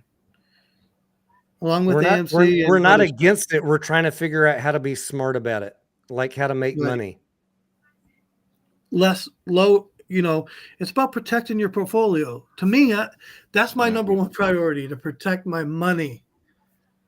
That's it. Mediocre, are you a big fan of buy, hold, and average down? No. Well, nor am I. Average down if you can, but nor am I. Yeah. If I ever go underwater, I think there's an opportunity where I could average down and get my money out, I do it. But I'm not afraid to sell a stock. I'll sell that shit in a second. I don't care. Because you gotta not only look at the risk reward, but you have to look at the gain risk. Like, say, if you decide to hold an average down on a company, not only are you averaging down on a loser and deploying more capital to it, where could that capital have gone elsewhere that could have gotten you more money? And you have to look at that when you're doing something like that. That's where opportunity cost comes into the discussion. Opportunity cost has just entered the room. Like, if your entire investment portfolio consists of GameStop and Costco, and you're excluding everything else that is moving, then you are losing just by the definition of opportunity cost. Or even just in that portfolio itself, why are you deploying more into GameStop when clearly Costco is the better player in your portfolio? Now, here's a better thought, because of the moonshot. Correct. I say this a lot. But they don't want to talk about that. They don't want to. I'd rather They don't want to consistently make admit that they're in it for the 5% moonshot. than make like Right. 90% That's one the point time, and where I'm that's about to it. go, Tony. The point is I don't give a fuck what the ticker symbol is. It doesn't matter to me. It's how much money am I going to make? I'll move my money from this ticker to that ticker to make my money. I made a bunch of money on Cinemark. When everybody else got smacked with the dilution on AMC, I was over in Cinemark. And everybody knows that in the Discord, don't they, Tony? Yep. There's no shame in my game. I don't care. And if you're going to hate me because they're calling me a sellout because I sold out at AMC, number one, let's get something fucking clear right now. I am not a fucking ape. That's all I gotta say. Manuel, I'm not purposely trying to misspell your name. It's just fat fingers. Hey, Manuel, you don't like me very much, do you? What's your best shot against me, Manuel? Now's your chance. Corex, he's your buddy, right? If you want to say that, sure. You streamed with him, right? You know what else makes me laugh, you guys, honestly? I think Manuel thinks I pump AMC. Because he doesn't talk to me every day. Mediocre, do I pump AMC? No, not at all. That brings up this question. A lot of people they like to say this, Tony. They like to say, well, Warren Buffett made his money buying and holding. No, he didn't. God damn. Manuel says I'm a huge fan. You're a fucking liar, Manuel. I know you, Manuel. I see you. I see you and your friends lying on me. You're lying on me, Manuel. So, hey guys, so Tony, oh yeah, I'm pretty sure Manuel's blocked from my channel. Mediocre. You want to make something clear. Say that you're not an ape. So here's the thing, right? That people don't understand. Things change, right? Like maybe you were an ape before, but now you're not an ape. Can you explain why are you saying that now? Because of the play changed, right? We're not in 2021 anymore, Mr. CPA. Yeah. The short interest is well down, and the short. And I know people are saying, "Oh, but right now the short interest is climbing. It's climbing." What do you mean mediocre? Like it's going up? Yeah, it's going up because AMC is unloading shares in this dilution, and they haven't updated the fucking float yet. I mean, come on, man. Audio Plug wants to hear everybody's guess for the AMC bottom. I already know Mediocre's answer, but I want to hear Corax, and I'll be happy to tell you mine. I don't normally do bottoms because, as I said in the last time, it can always go lower. But I'd be more inclined to think that if I was to guess one, you're close to or at it. But I generally don't do that sort of game because I know it's a very dangerous game because people they'll try and hold you accountable to your fucking opinion. But this is just an opinion. We're just fucking having a beer. We're like 4 drinks in at this point. Tony, if we're doing this, you better bring the spreadsheet up because I want my backup. No, I've already done 3 fucking videos on the spreadsheet. We're not bringing it up tonight. Go watch the fucking videos. Especially watch the last one with the folder of conspiracy theories, because that one is fucking hilarious. Yeah. Listen, it's already out there. My opinion is on the fucking spreadsheet. But I will say, could AMC go lower than what it's at? It could, but from my opinion, I don't think it'll be a sustained down pressure. So that's my thought. I will tell you what I've been doing and what I think. I've been buying below $3 in the last week. I have been selling cash secured puts with a $3 strike, which is also a bullish play. Letting you know that I don't think it's really going to go below $3, but if it does, I'm willing to pay $3, and I will let those puts get exercised, and I'll take the stock at $3. Could it go lower than $3? Absolutely. Do I think it's going to hit $1.50 or $1.60 like these dipshits are saying?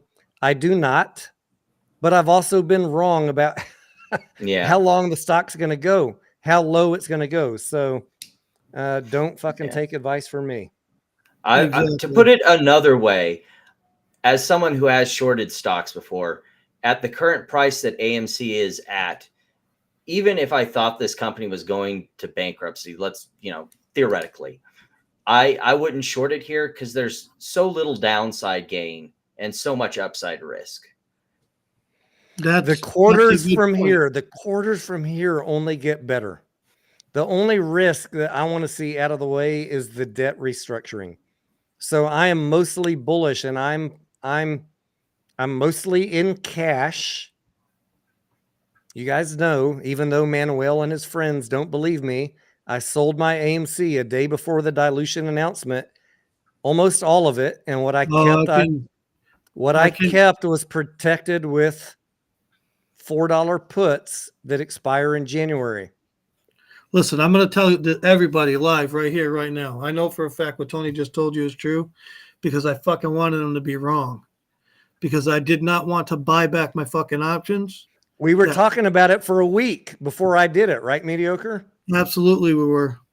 I don't know why these fuckheads why your friends don't believe me, Corax. Like I don't fucking come on camera and lie. Manuel, I'm telling you the topic of conversation. Railvin, or however you say your name. I don't fucking lie on camera. What I tell you is what is the actual facts. I sold my shares. What I kept was protected by $4 January puts, and I'm doing fine on that. It hedged my position perfectly. And I haven't decided yet if I'm going to close out those puts or not. It might go lower. So I'm going to see how next week goes. But I think we're close to a bottom. So I'm starting to buy in this range, especially below $3. I had a limit order to buy at $2.95 today. It didn't hit. So Tony, I remember that conversation well. And the reason I totally remember that is because I wanted your ass to be so fucking wrong, dude. Oh God, I wanted you to be wrong.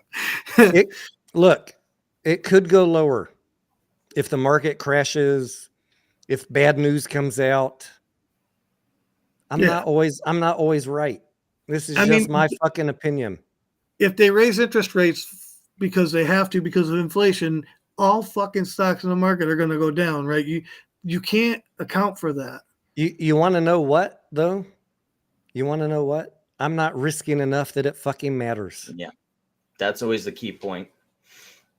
I'm not one of these people that is ever going to be crying on YouTube that I'm losing my house or getting a divorce because I risked so much on a speculative play. It's a speculative play, guys. Read the risk factors. Size your position appropriately and don't cry to me. On a completely different point, I would say, as a reminder that I usually say a couple times on Tony's shows, is everyone getting excited about will the Fed cut rates, will the Fed not cut rates? And I would just remind people that interest rates on U.S. Treasuries are a function of growth and inflation expectations. And if the Fed's cutting rates, that means they expect growth. Economic growth is going into the toilet. Keep that in mind when you get all excited that the Fed's announcing rate cuts. Manuel says, why did you delete your clip celebrating with cigar? I think it was in the moment, Manuel. All right. You guys want to know the answer to this. I know a lot of y'all want to know the answer. The day that the APE AMC conversion happened, we were celebrating, right, Mediocre? We had sold our AMC high. We had bought APE cheap. We had been telling people for a year that was going to happen. And there was going to be a moment where APE was going to run up and you could recapture some profits and fix your position, right? Yes. We had many conversations. We took a lot of bullets. I took a lot of arrows in the back. Tony I took a lot of hate. I took all the fucking hate. I'll tell you right now, I didn't come out here and tell people because the fucking hate was ridiculous. I So, took like, the hate for a fucking year from these dipshits, the and no voters. I said, hell with it. I only cared about the I people in my Discord. celebrated with a cigar and too many drinks because we were right. Everything we told you was going to happen happened. And that's what I was celebrating. I was not celebrating people losing money on AMC. I was celebrating that I had made the right trading decision. I had corrected my trade, my portfolio.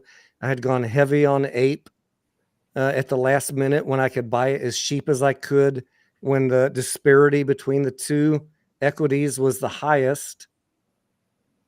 And I was just celebrating being right. And I said a few things that were mean. And so I put the video on private. It's still there. Maybe one day I'll go in and edit it and take out the mean shit I said. But I was just so fucking tired of people shooting bullets at me for a year that I don't like being drama and mean. I just don't. Yeah. And I had my own arbitrage pool party stream too. So. And I had a couple drinks that night. So I said a couple things. I haven't even watched. I'm going to be honest. I have not rewatched that live stream. I don't ever rewatch my live streams. One day I might go rewatch it and edit out those moments that where I was maybe not as nice as I'd like to be. But that's why it's in private right now. That's it. Because it's really that to simple. Be totally honest with everybody. I tell mediocre every day, like, I don't like to be a drama person. I'm not here to start fights with people. I'm here to help people.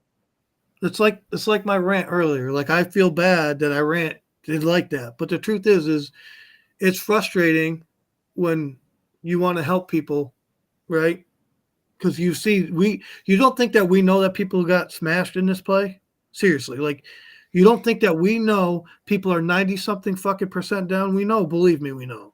We tried to warn them for a year. Okay. And I looked at it from the legal angle and it's like, look, there's no way if the court believes that what AMC said, that they were going to bankruptcy and there was no reason not to believe it, then unless the deal gave shareholders absolutely nothing, it was going to get approved, because otherwise everyone gets liquidated and it's just bad news for everybody. And the judge's hands were tied to liquidate shareholders. She wasn't going to do that. She was going to give them the opportunity to recover at the shareholders' expense. I mean, it was fucking obvious. I'm sorry that people were misled, right? But I didn't mislead people. Tony didn't mislead people. I could tell you that. Because, hey, and other YouTubers got that information. I personally gave it to some people in my fucking Discord. And so for all of you that hate us, we shared this information with other people and they refused to cover it with their audiences. Heck, you even had Chancery Daly on to ask questions from her and have her explain the whole process and everything. I feel bad for everybody that lost money, but I mean, I did my fucking best to tell people what I thought. There's no guarantees, right? But what I thought was going to happen by reading the legal documents, knowing that AMC had properly disclosed everything. And it seemed very obvious to me how it was going to go down. Now, I'll say this I really want to say. Now, I didn't come out here, go on YouTube and take all the hate, because there was a lot of hate back then. A lot of hate. Okay. I tried to help. I tried to help with the people who had the voices. You know what, though? Tony was a gentleman and went out and told all of you what was going on. I know, because we talked every day, and he would say, you want to do a video? Want to do a video? No, I didn't want to do a video. Why? So I could come out here to be attacked? I know after this video I'll be attacked. But you know what? Now I don't care. Like, I don't feel bad, because I've been out here trying to teach people, hey, listen, Tony and I went into Twitter. We did live streams trying to teach people that options are not bad like some of these people say. If you understand options, you can use them in your favor. There's many ways to protect your position if you're underwater. There's a lot of things you could do, okay? But if you sit there and do nothing and watch these people who tell you ridiculous things, I can't help you. You got to make the decision for yourself. That's all I can say, right? So I did. I came out with Tony. I said, you know what, Tony, you're right. Let's go out and let's talk about strategies, actual trading strategies that can help people. Okay, let's try and get them to understand that buy and hold narrative doesn't work, right? And so we did that, and some people listened. Like there's a few people who actually had conversations about it and enjoyed the content, right? Mhm. But it gets old. You think I want to come out here every day and talk about the same old stuff? Like what I do is extremely boring. It's fun at the beginning of the week, but in the middle of the week, you're sitting there, you're like twiddling your thumbs. We do most of our trades on Monday. Yeah. I will say that the reason why I was pretty radio silent, except for the 2 live streams I did this week, was because this was my big research week. I redid my entire Excel tracker, and so I was kind of well, and also there hasn't been really much going on the lawsuit front, so it was nice to have a vacation and take a break a little bit and then make some money. And I've said this before, like I do less videos now just because I'm tired of dealing with the dipshits. Corax, you seem to thrive on dealing with the dipshits. What's your secret? Look, my secret is I already know I'm the heel, so I don't care. I'm here to be booed. That's how I get over. I already know that's my part of the program. I'm the heel, and I know that I'm smart enough that 99% of the time I'm not wrong, and so I get to rub that extra salt into the wounds after too. I know that 99% of the time I'm not wrong, but I'm not here to rub salt in anybody's wounds. Like I want to actually help. Well, yeah, if they don't deserve it, like if it's an honest conversation, then I don't. But but there's a lot of people that come at you hard too. I see it on Twitter. Those people deserve it. Like that dipshit that was in here talking about GameStop earlier. Like when they're so convinced they're right and they've never been right about anything, they deserve it. Well, see, he's put himself in a nice little walled garden where he's blocked me on Twitter, and then he throws stones from his YouTube channel, but he can't take the stones being thrown back at him. The people in the general audience, the people we're talking to right now, the people I interact with on Twitter, I genuinely want to help them. So I try and avoid the whole drama stuff. And if you throw something at me, I'm just going to block you and never respond to it because I'm not here for that. I've only got so many years left here on this planet, and I want them to be a positive contribution. See, people confuse me clapping back at them with getting butthurt. Like that whole time that he was in the comments, yapping his mouth, I was just sitting here and just letting him go because all he's proven is that exactly what the meltdowners think about him, that he's all ass hurt because he fucked his life permanently by not managing his portfolio properly. And now everyone's just pointing and laughing at him. And the more he chirps at people, the more they laugh and the louder it gets. And I'm here for it. All of it. But Corax, there's a way for people to repair their positions, right? It may not be in GameStop or GME, right? But they can recover money if they try to understand and learn how the market truly operates, right? Right. If you're not willing to do that, absolutely, I can't help you. But he doesn't want to do that. He doesn't have the mental capacity. He doesn't have the maturity to do it. Do we think that Ron is being sincere in his comment or not? Let me pull up Ron's comment here. Ron, are you joking or are you serious? I mean, we already brought that up. You're like about a half hour too late there, Ron. Yeah. I know Ron's name. I've seen him around. I just don't know if he's sincere in this comment or he's just trying to make a joke. Oh, that could be. Well, I just want to let you know, heads up, Tony, that it was me that blocked your Dougie interview. See, we talk a lot, and we're on the same level, and I get a nice paycheck, and so I vetoed that. I'm sorry, my dude.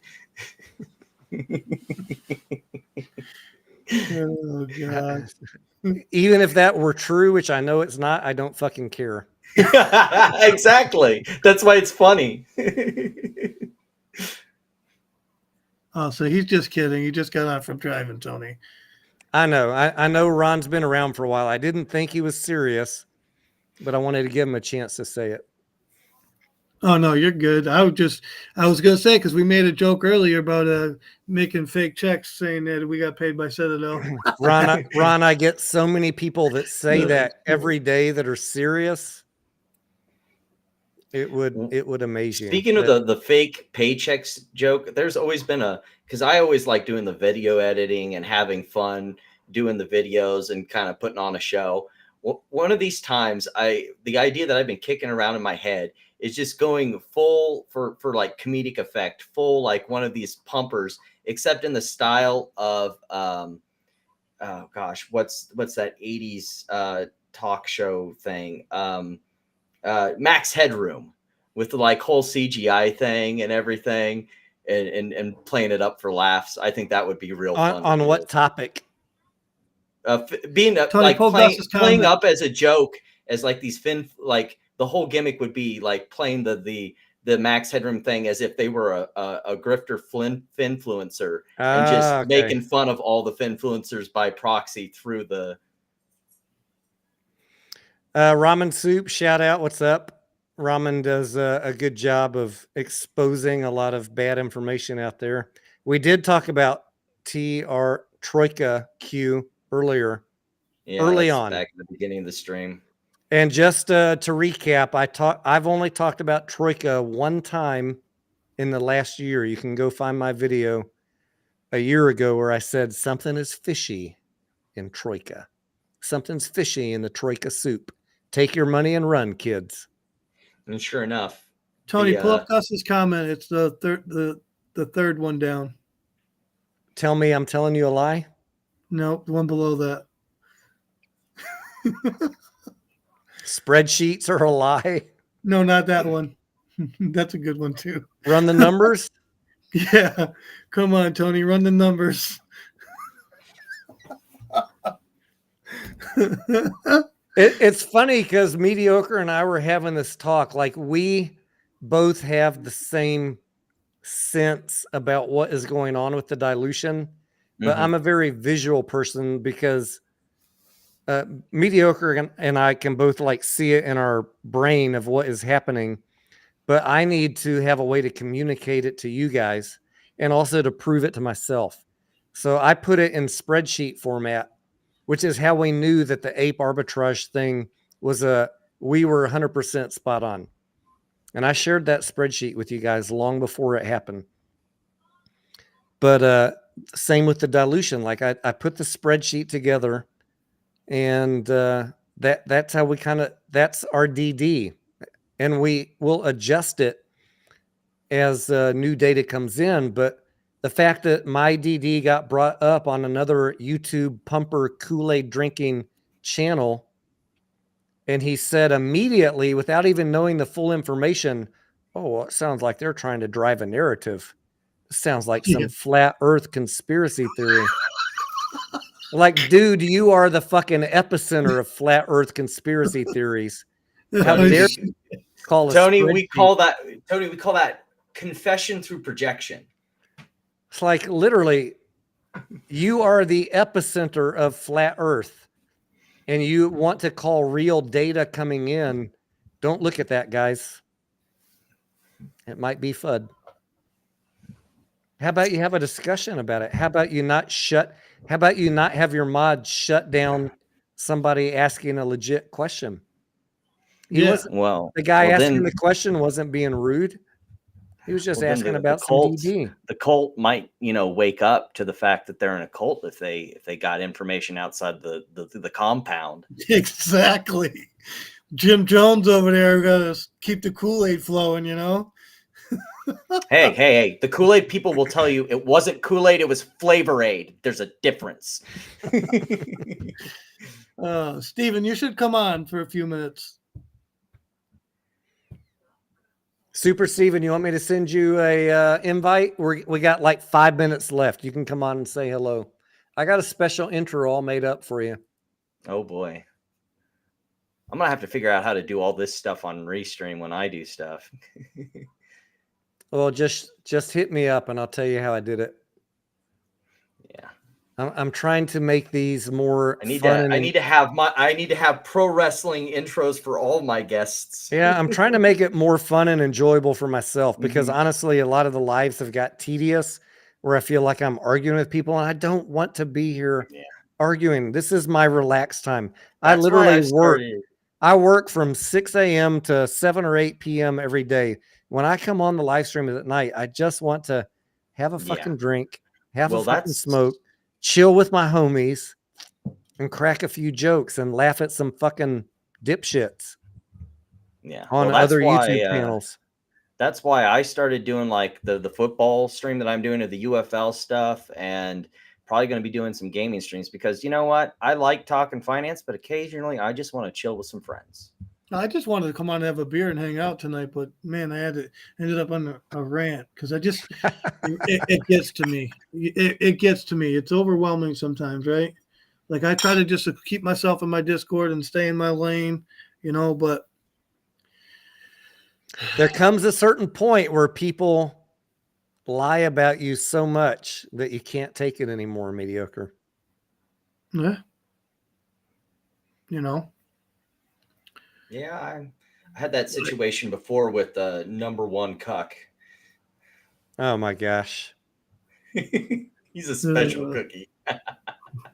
I hope he sees the DD we put up about the Project Popcorn Tony Denaro statement of facts. I hope he realizes at some point that this was all properly disclosed by the company a Yeah. year before it came into existence, and that any lawsuit he thinks he's going to do against the company is going to go absolutely nowhere. And I don't mean that to be mean to him, but he's Oh, so I fully do. he's so all about evidence. The evidence is right there in the June 30th 10Q. They'll ignore it, Tony. Mark my Yeah. words. They'll ignore it. They're not going to care. I know, that's why I don't engage with them. They don't care about actual facts. They only care about their facts. They think that they could get a judge to overturn what they. The judge is not going to overturn what is in a company 10Q 1 year before the fucking thing came out. I agree. It was there for everybody to see. If you didn't read it, wah, too fucking bad. That's exactly. Welcome to investing. Yeah, they're going to run into the same problem that the MMTLP people did. They filed their lawsuits, and each and every one of them, the judge said, "See you later. Dismissed with prejudice." That doesn't mean that I don't have empathy Mhm. for the fact that they lost money. They're just Yeah. barking up the wrong tree. They're wasting time focusing on something they're never going to win instead of figuring out how to correct their portfolio. Listening to people Spend all that that actually would energy. help them. Spend all that energy on getting your portfolio back and not on things that will yield no results. Yeah. I mean, I hate to see emotional energy wasted on things that aren't going to yield anything. That's it. Yeah. All right. On that note, maybe we should call it a night. I already went 45 minutes past when I Sounds told like my a good wife stream. we'd be wrapping it up. Thank you, Mediocre. Thank you for our CPA that dropped in. Mhm. Thank you to the couple of other YouTube guests that dropped in with their comments. They will never be on my channel because they don't know how to behave like adults. They don't know how to provide content without insults and lies.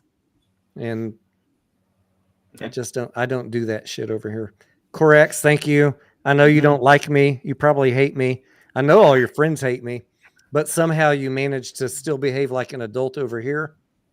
And I appreciate, even if we have different views on some plays, even though some plays we agree on, right? Yeah.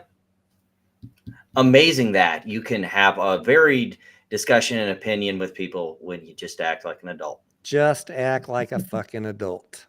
Have a conversation. Jesus. I don't know. All right. Love you guys. Love you all in the audience. Thank you for those that joined as a member tonight. You do have free access to the Discord. Just link up your Discord app to your YouTube channel. If you need access to the AMC room, you're going to need to have a chat with me, a one-on-one.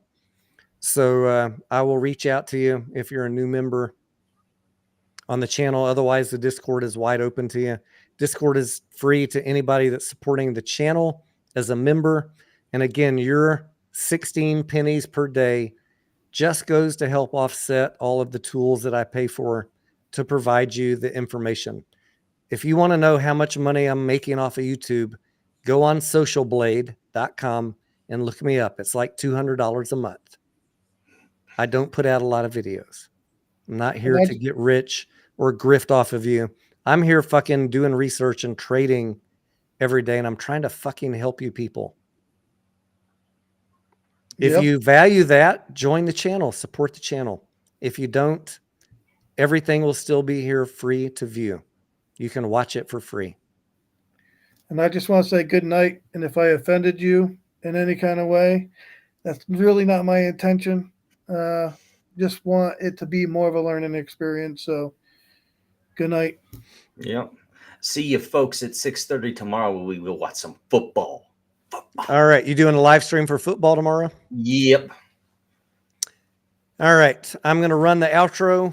Guys, I'm not going to hang around backstage because it's late at night. So we will see you on the next one. Good night.